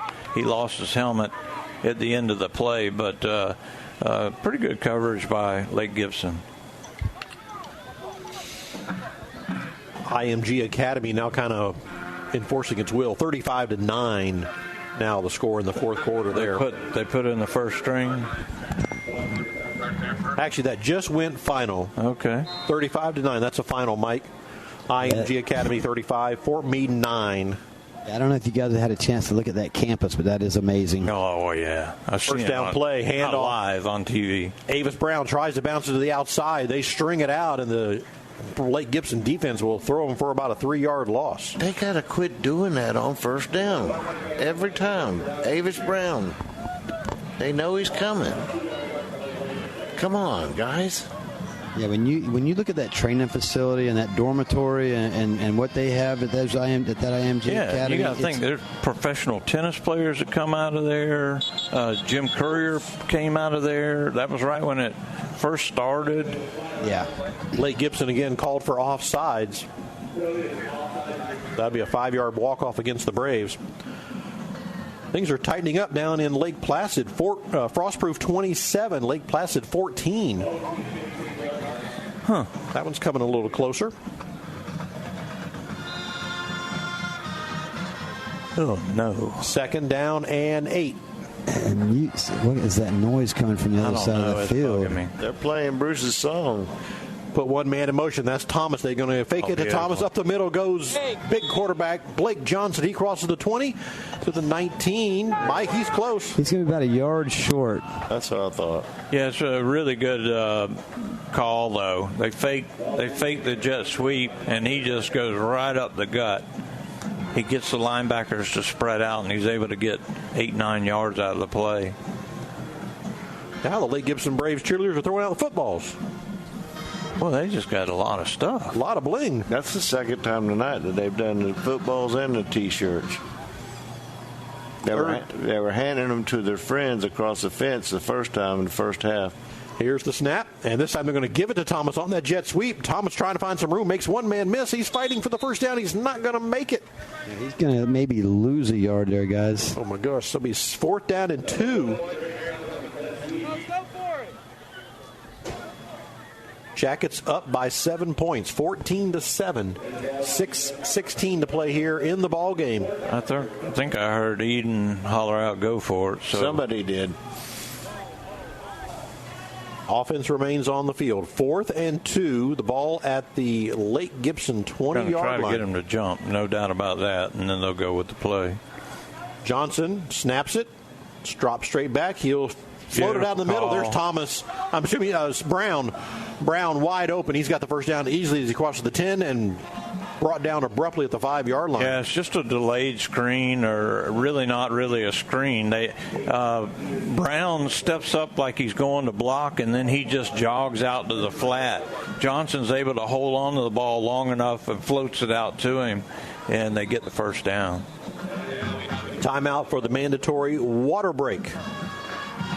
So we'll take a break as well. Bartow in front, 14-7, 5:48 left here in the ball game. You're listening to Yellow Jacket football on WBF. 5:48 to play here in the ball game. Bartow with the ball and the lead. It's 14-7 in favor of the Yellow Jackets. And Bartow is threatening here, deep in the red zone. They got to put some points on the board, make this at least a 2-score game. Mike, looks like the breeze has picked up down there. There's a little bit. It's not much. I mean, I know you see the flag flying and the flags on the goalpost flying, but it's not much, I can tell you. Okay. First and goal for Bartow. We had the air go out up here. Elizabeth had to help us out. Handoff, Avis Brown Jr. up the middle. He's not going to get much. Maybe back to the line of scrimmage, which was the 5. Yeah, really the only thing that play represents is 40 seconds off the clock. Mike, you doing okay down there? Doing good. Okay, buddy. We'll get this last 5:15 left, and we'll get an interview with Coach, and then we'll be ready to roll. You got it. 5 minutes left in the ball game. Second and goal now for the Yellow Jackets. Ball right about the 6-yard line. Blake Johnson will put one man in motion, and Blake Johnson up the middle. He goes. Blake Johnson struggling for the end zone. He's going to be about a yard short. Yeah, 1 or 2 yard line. Coach Peavy chiming in. Well, you never know with this cat what's going on. He's still awake? Yeah, he's awake. But what I don't understand, I guess he's talking about the when we were talking about the fight down there, and he says the police were chasing me. That's not good. Oh, he just tuned in. The score is 14-7, Coach, and we're about to pile it in again. And Neil Duncan's upset about something. Good thing I ain't there. This is ridiculous. Third and goal here for the Yellow Jackets. Neil, our Booster Club president, he's a here's the snap. Star. Handoff up the middle, and those going nowhere. My goodness. Loses 3 yards. Well, it's going to be 4th down. They're going to kick it. Bad thing is they're on the hash, so he's got to really kick it at an angle. Yeah, call a timeout here and see about running this play, because that's a tough kick, man. I fake it. It's going to be 4th and goal from the 5-yard line for the Yellow Jackets. They stop the clock with 3:54 to play in the ball game. Well, there is nothing that would surprise me that Coach Eden won't pull out of the bag of tricks. And Brock with the right-footed kicker, he's on the wrong side. Yeah, really. he's kicking from the left hash to the right. So basically, you've got to almost angle your body. Everything's angled, and it makes the target a lot tougher. Well, the closer you get, the tougher it is. They're going to leave Sebastian on the field, so they're going to line up, we'll say, in a field goal attempt. Spot the ball down about the 12-yard line, so a 22-yard field goal attempt by Sebastian Brock. Now you just got to remember that all this is that here's the kick. He does turn his body slightly, and he got it. He got it. Good job. That's huge, man. 22-yard field goal by Sebastian Brock. Now you got a 2-score game, and they got 4 minutes left. 3:54 left here in the ball game. 17-7 is your score. Yellow Jackets in front.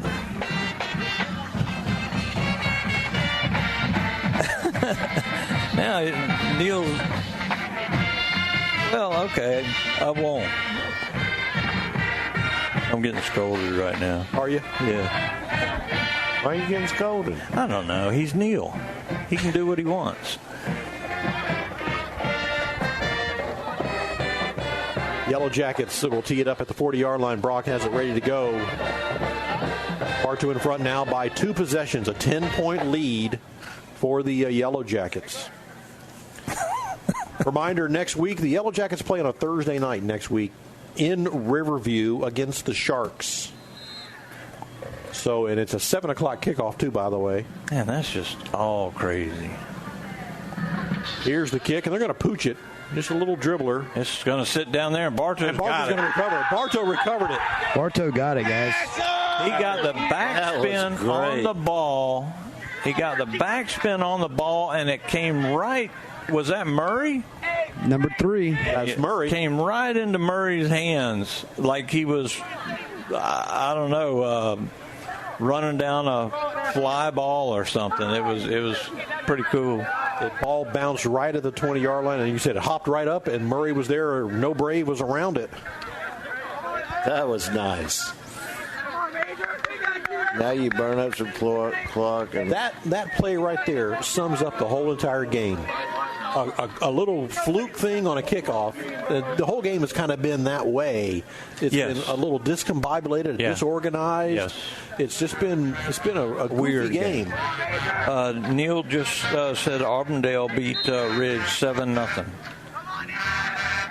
Really? Yeah. Ka-ching. Yes. Thank you. 1st and 10 for the Yellow Jackets. Here's the snap. Handoff. Brown again up the middle. Those legs are turning. Up, got a flag. And a flag comes in. Yeah, you got Lake Gibson getting a little chippy over here on this side, and I think that's what they're going to get the call on. Yep. Against the Braves. Yeah, if Bartow doesn't retaliate, we probably got another 60 yards and penalties tonight, because they've been doing this all night long.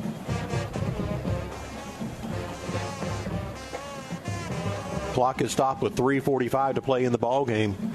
Bartow in front, 17-7. And they'll march off the 15-yard penalty against the Braves. That's first down, too. First down. That's a big part. It's going to put the ball right at the 12-yard line, guys. 1st and 10 for the Yellow Jackets at the 12 of Lake Gibson. Bartow has 2 receivers here on the near side of the field. Brown and Thomas in the backfield. They can't get a first down without scoring.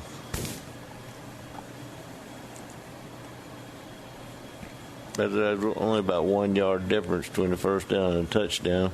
Johnson staring over at the offense to get the offensive coaches to get the play. Now we're ready. Here's the snap. Johnson, quarterback draw right up the middle. He goes. Now it bounces to the outside. Johnson takes a big hit, and he's going to be knocked down at about the 8.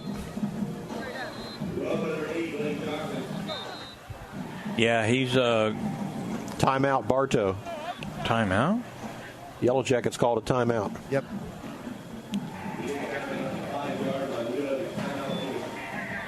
Eden is not happy about something, Mike. Yeah, he was. You could definitely see that, and he came out. I mean, his face was red when he turned around.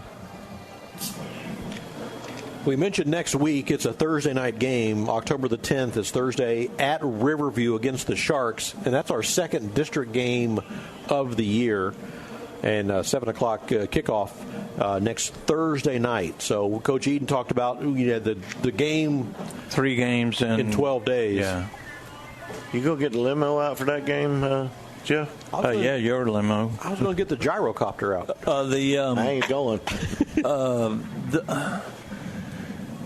Back in 2004 when Charlie and Gene and Francis came through, Bartow had to play 3 games in a short period of time. We had to play 3 JV games in less than 2 weeks. Wow.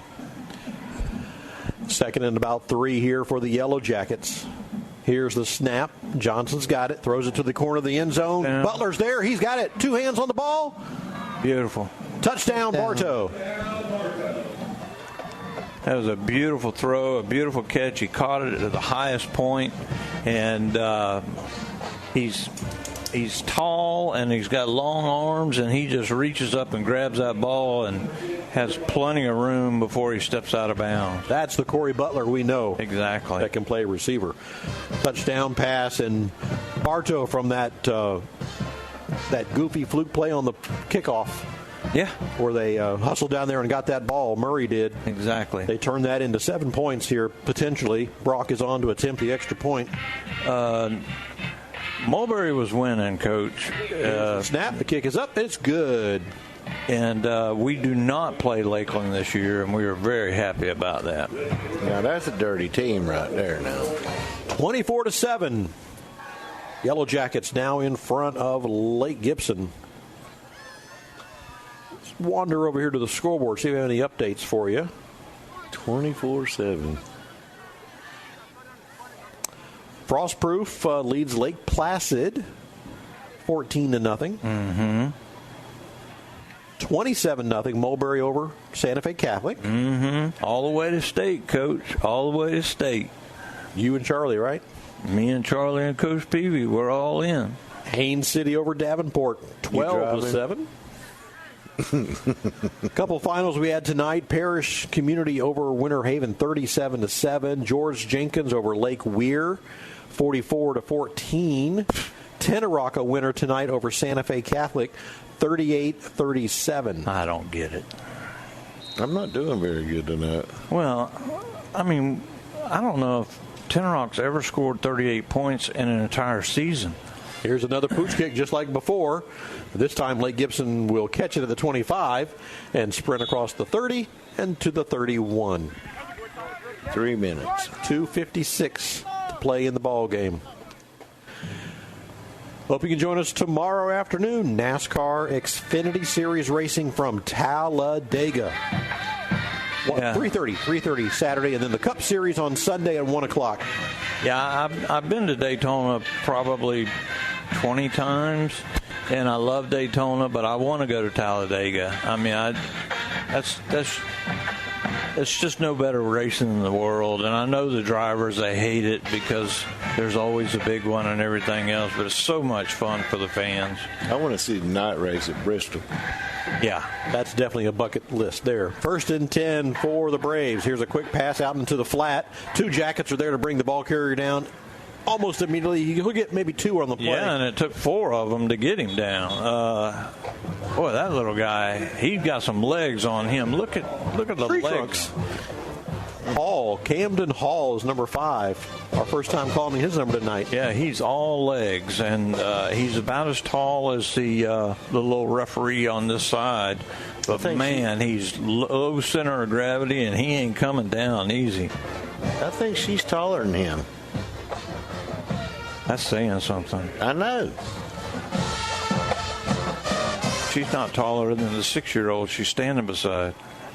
2nd and 7 here for the Lake Gibson Braves. They put one man in motion. Henderson's got the ball. Quarterback looking downfield. He'll sling it.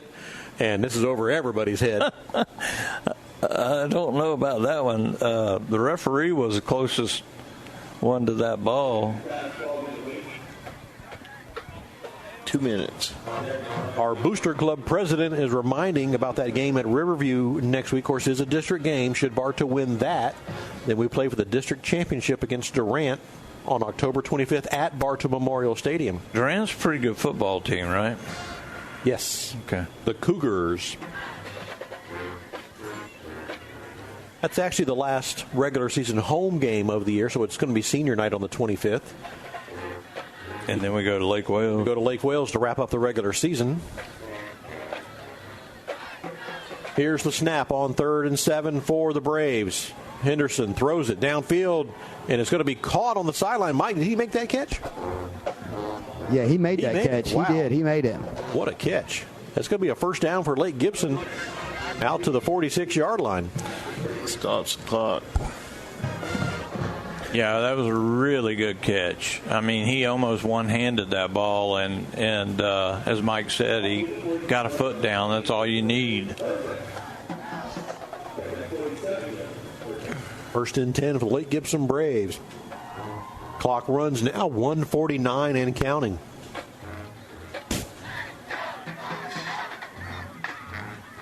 Jackets looking to go to 5-2 on the year. Minute and a half away. 3 receivers on the near side of the field for Lake Gibson. Here's the snap. Henderson again. He'll sling it. Looks like his arm was hit. Yep, sure was. And the ball falls incomplete.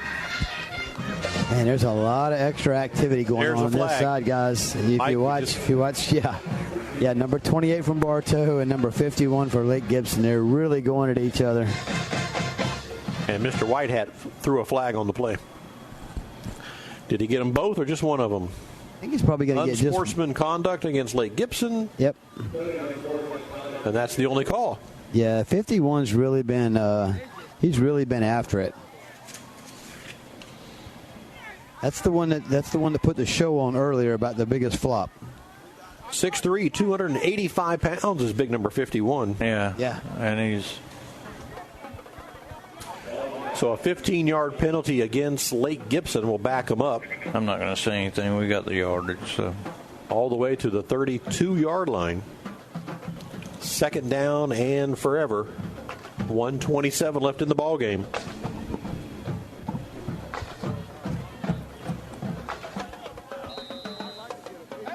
Twin receivers to the near side. Twin receivers on the far side for the Braves. Henderson, the quarterback, he's got the ball. He wants to throw. He'll sling it downfield. It's caught.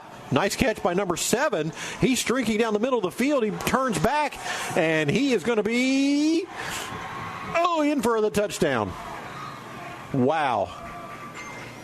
I thought Murray might have a chance, or did it? There's no signal yet. Well, Murray closed. He closed 15 yards. Touchdown. There it is. He closed 15 yards in about 5 steps. I mean, it was crazy the speed he had going, but just a total breakdown in coverage. McBride with the pass from Henderson. Hey, they finally spelled it right. They got the opposite letters on each side. About a 64-yard touchdown pass for the Braves. 1:03 left in the ball game. And another delay here on the extra point attempt. What are they doing? I have no idea what it. Yeah, the white hat can't figure it out. He's still trying to figure this out. I don't know if he's trying to put time on the clock or what he's trying to do. Well, I think he's upset about the people, the Braves, that were running on the field with the flags. Yeah, they're motioning something down here. Something like 102 or something. 20. I don't know what he's wanting. They're bringing on. That's the athletic director there with the microphone in his hand. He might be communicating with the press box in order to make an announcement. Maybe, I'm not sure. Or is it a clock situation? It's a clock situation. I thought I heard him say 1-3-2. Yeah, that's what I heard. My goodness. So we're putting time back on the clock. Well, they can kick the extra point while they're doing that. They don't need. Yeah, they don't. You don't need a clock for that. 1:22 is what they want. That's what they got. But they don't need the clock for the extra point. They could have done that. Yeah, we had all the time in the world to reset that clock. All righty, here's the extra point from Rivera, and it's good. 24-14 now is your score. 10-point lead. A minute to play here in the ballgame. Actually, minute 22. I think this is going to be a game where Coach Eden's going to be happy to get the W and happy to get out of here. Yeah, and exactly. And happy to regroup because I don't think he's going to be real talkative after this game. No. It's not one you want to put on the highlight reel for the year. Yeah, and it's just been a melee of everything. I mean, from not being able to get the scoreboard right to the officials, stalling the game and keep calling, not even when they're calling a foul, they're stalling the game, and just a lot of and I'd have 5 men up on the line too, but that's just me. All right, Lake Gibson has it teed up, ready to kick it off here. Bartow in front, 24-14. Just a minute 22 left here in the ball game. I don't know why they don't just turn and charge the ball right here. Well, Coach Eden's wanting clarification. He's wondering about, there was 1:03 on the clock, and then they added the 19 seconds back on the clock. So he was just wanting clarification on that. Coach Eden will make his way back to the sideline. There they go. And it's a little squib kick. And there's a scramble for it at midfield. Bartow recovered that one. Yeah, I thought that's what they do is the kicker would just turn and go after the football. And who comes out of the ball? Stanley with the ball. Yeah, you picked the wrong cat to try to pull the ball away from. Yeah.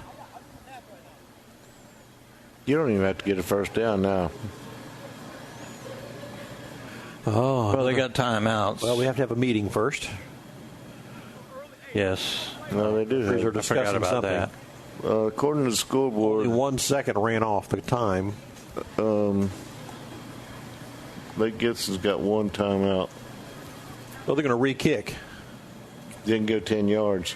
It doesn't need to if Bartow touches. Yeah, Bartow recovered it. It shouldn't have to. Okay. Now Eden again. Coach Eden on the field again. Now he's not going to be happy. He doesn't want a clarification. Now they're wrong. Why are they kicking again if we recover? The offense or the receiving team can touch it any time it leaves the foot.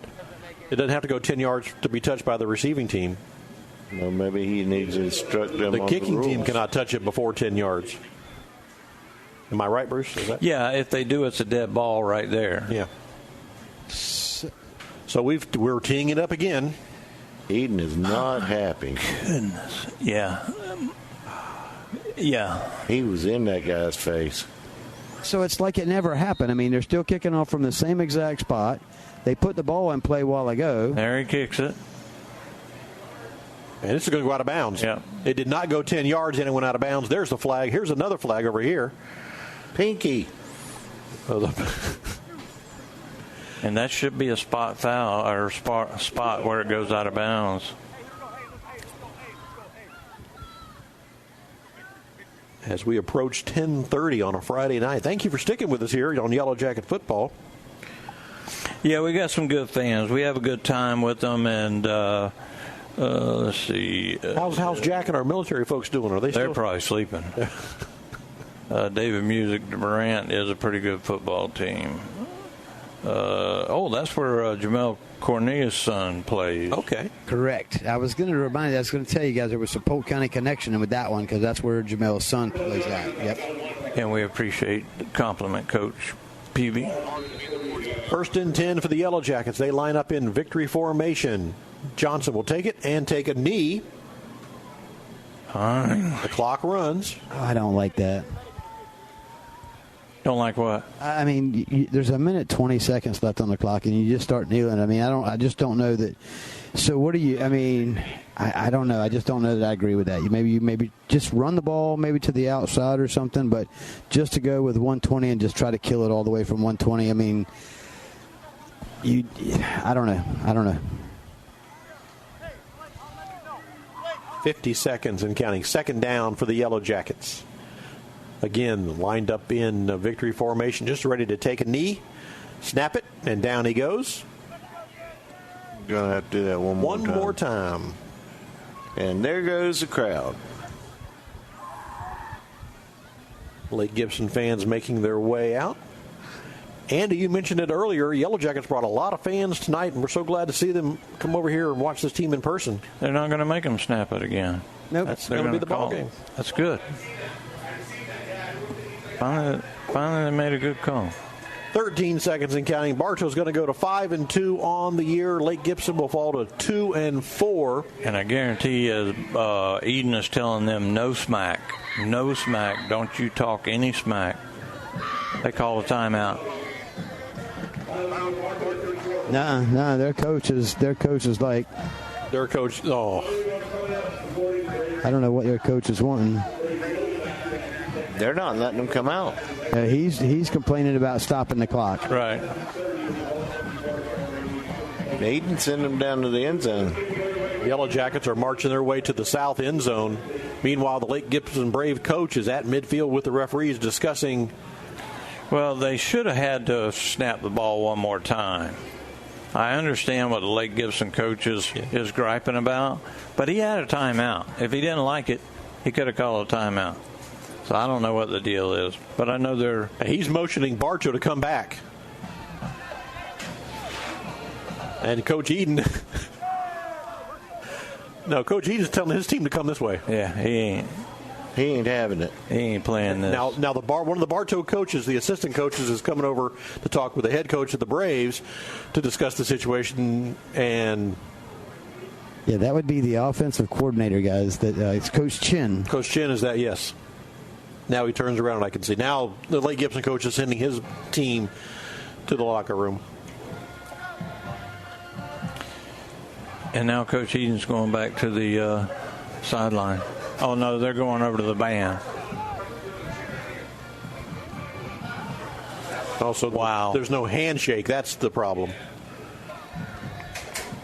Coach Eden does meet the Lake Gibson coach at midfield, but the team has not. Well, now they've changed their mind. Now they are going to do the handshake at the 50-yard line. Goodness gracious, they can't even get the end of the game right? Yeah, I think they were all just a little bit hot and just couldn't get it figured out, and a little bit of emotion there or whatever. But well, you give them a few minutes, cooler heads prevail. So Messiah Borders is leading the Yellow Jackets here in the line for the handshake. Yeah, the whole is discombobulated, wacky and weird and just unconventional. It's been a weird night. The whole thing has been. We appreciate everybody that stayed on listening. So glad I have Andy for Uber tonight. Yeah. I'm tired. It'll be about 12 o'clock when we get home? Yeah. Something like that. I got breakfast in the morning, then I got to go get Jack's yard, Russ's yard. So final score tonight is Bartow 24, Lake Gibson 14. So Bartow gets a win. They improved 4 straight wins. That's 5-2 on the year for the Yellow Jackets, getting ready for another short week with a Thursday night game over at Riverview. That's a district game as they are continuing through the line. Mike, Coach Eden went the other way. Yeah, I think he slipped away from me. Yeah, he's probably going over to the band to do the alma mater first. Yeah. So I think if you guys want to agree with me, we'll just probably wrap things up right here. I think so. Yeah. All righty. You guys good with that? Yeah, I'm good with that. All right, perfect. We'll I'll just shake his hand on the way by and tell him we're good this week, and we'll go from there. You got it, my friend. We'll get ready for a Thursday night against Riverview, big district game over at Riverview, the Sharks, next Thursday night. No party at Bruce's house, David Music. We'll do that some other time. I tell you what, Bartow has one heck of a defense now. Yeah, they do. Now, they have some breakdowns tonight, though. There was nothing pretty about either side of this game. But the fact is the score is 24-14. There's no such thing in my book as an ugly win. A win is a win, and the Jackets got it done tonight. They did enough to get it done tonight, and I'm sure that Coach Eden now he'll have time to have a practice or two. They'll be able to watch some film. They'll be able to talk, and next week they'll be raring to go and running on all 8 cylinders. That's my opinion. Absolutely. Well, Mike, we thank you for your work down there, buddy. I know you're playing hurt tonight, so we appreciate you on the sidelines tonight. Andy, as always, and Bruce. Elizabeth's up here as well, in charge of the air conditioning. We appreciate everybody. And David back at the studio. Thank you for everything. And final score tonight, Bartow 24, Lake Gibson 14. You've been listening to Yellow Jacket Football on WBF. Tonight's broadcast of Bartow Yellow Jacket Football on WBF was brought to you by. Tonight's game is sponsored by Kelly Buick GMC of Bartow. With high-quality vehicles and services, we look forward to living up to our reputation. Evolve Professional Landscape Management, offering full residential and commercial landscaping services. By Spath Jewelers of Bartow and Valrico, providing all your jewelry needs with sparkling customer service. Budget You Pull It of Bartow, the parts you need when you need them. By Ewing Blackwelder and Deuce Insurance, helping you protect what matters most. By Keith's Spray Service of Bartow, taking care of your lawn and garden for over 50 years. Citrus Air Conditioners of Bartow. Such great care, it must be Citrus Air. By Whidden McLean Funeral Home. Our family serving yours with integrity and compassion since 1925. By Thunder Chrysler Dodge Jeep Ram of Bartow, providing excellent customer service. Feel the thunder. Beef O'Brady's Sports Pub in the Bartow Center South. Good food, good sports. S.R. Wright and Company in Winter Haven, your certified public accountants. Carla Meeks, real estate on your side from start to finish with experienced realtor services. And by Bartow Ford, we're different and we prove it. Bartow Yellow Jacket Football is a special presentation of WBF Sports.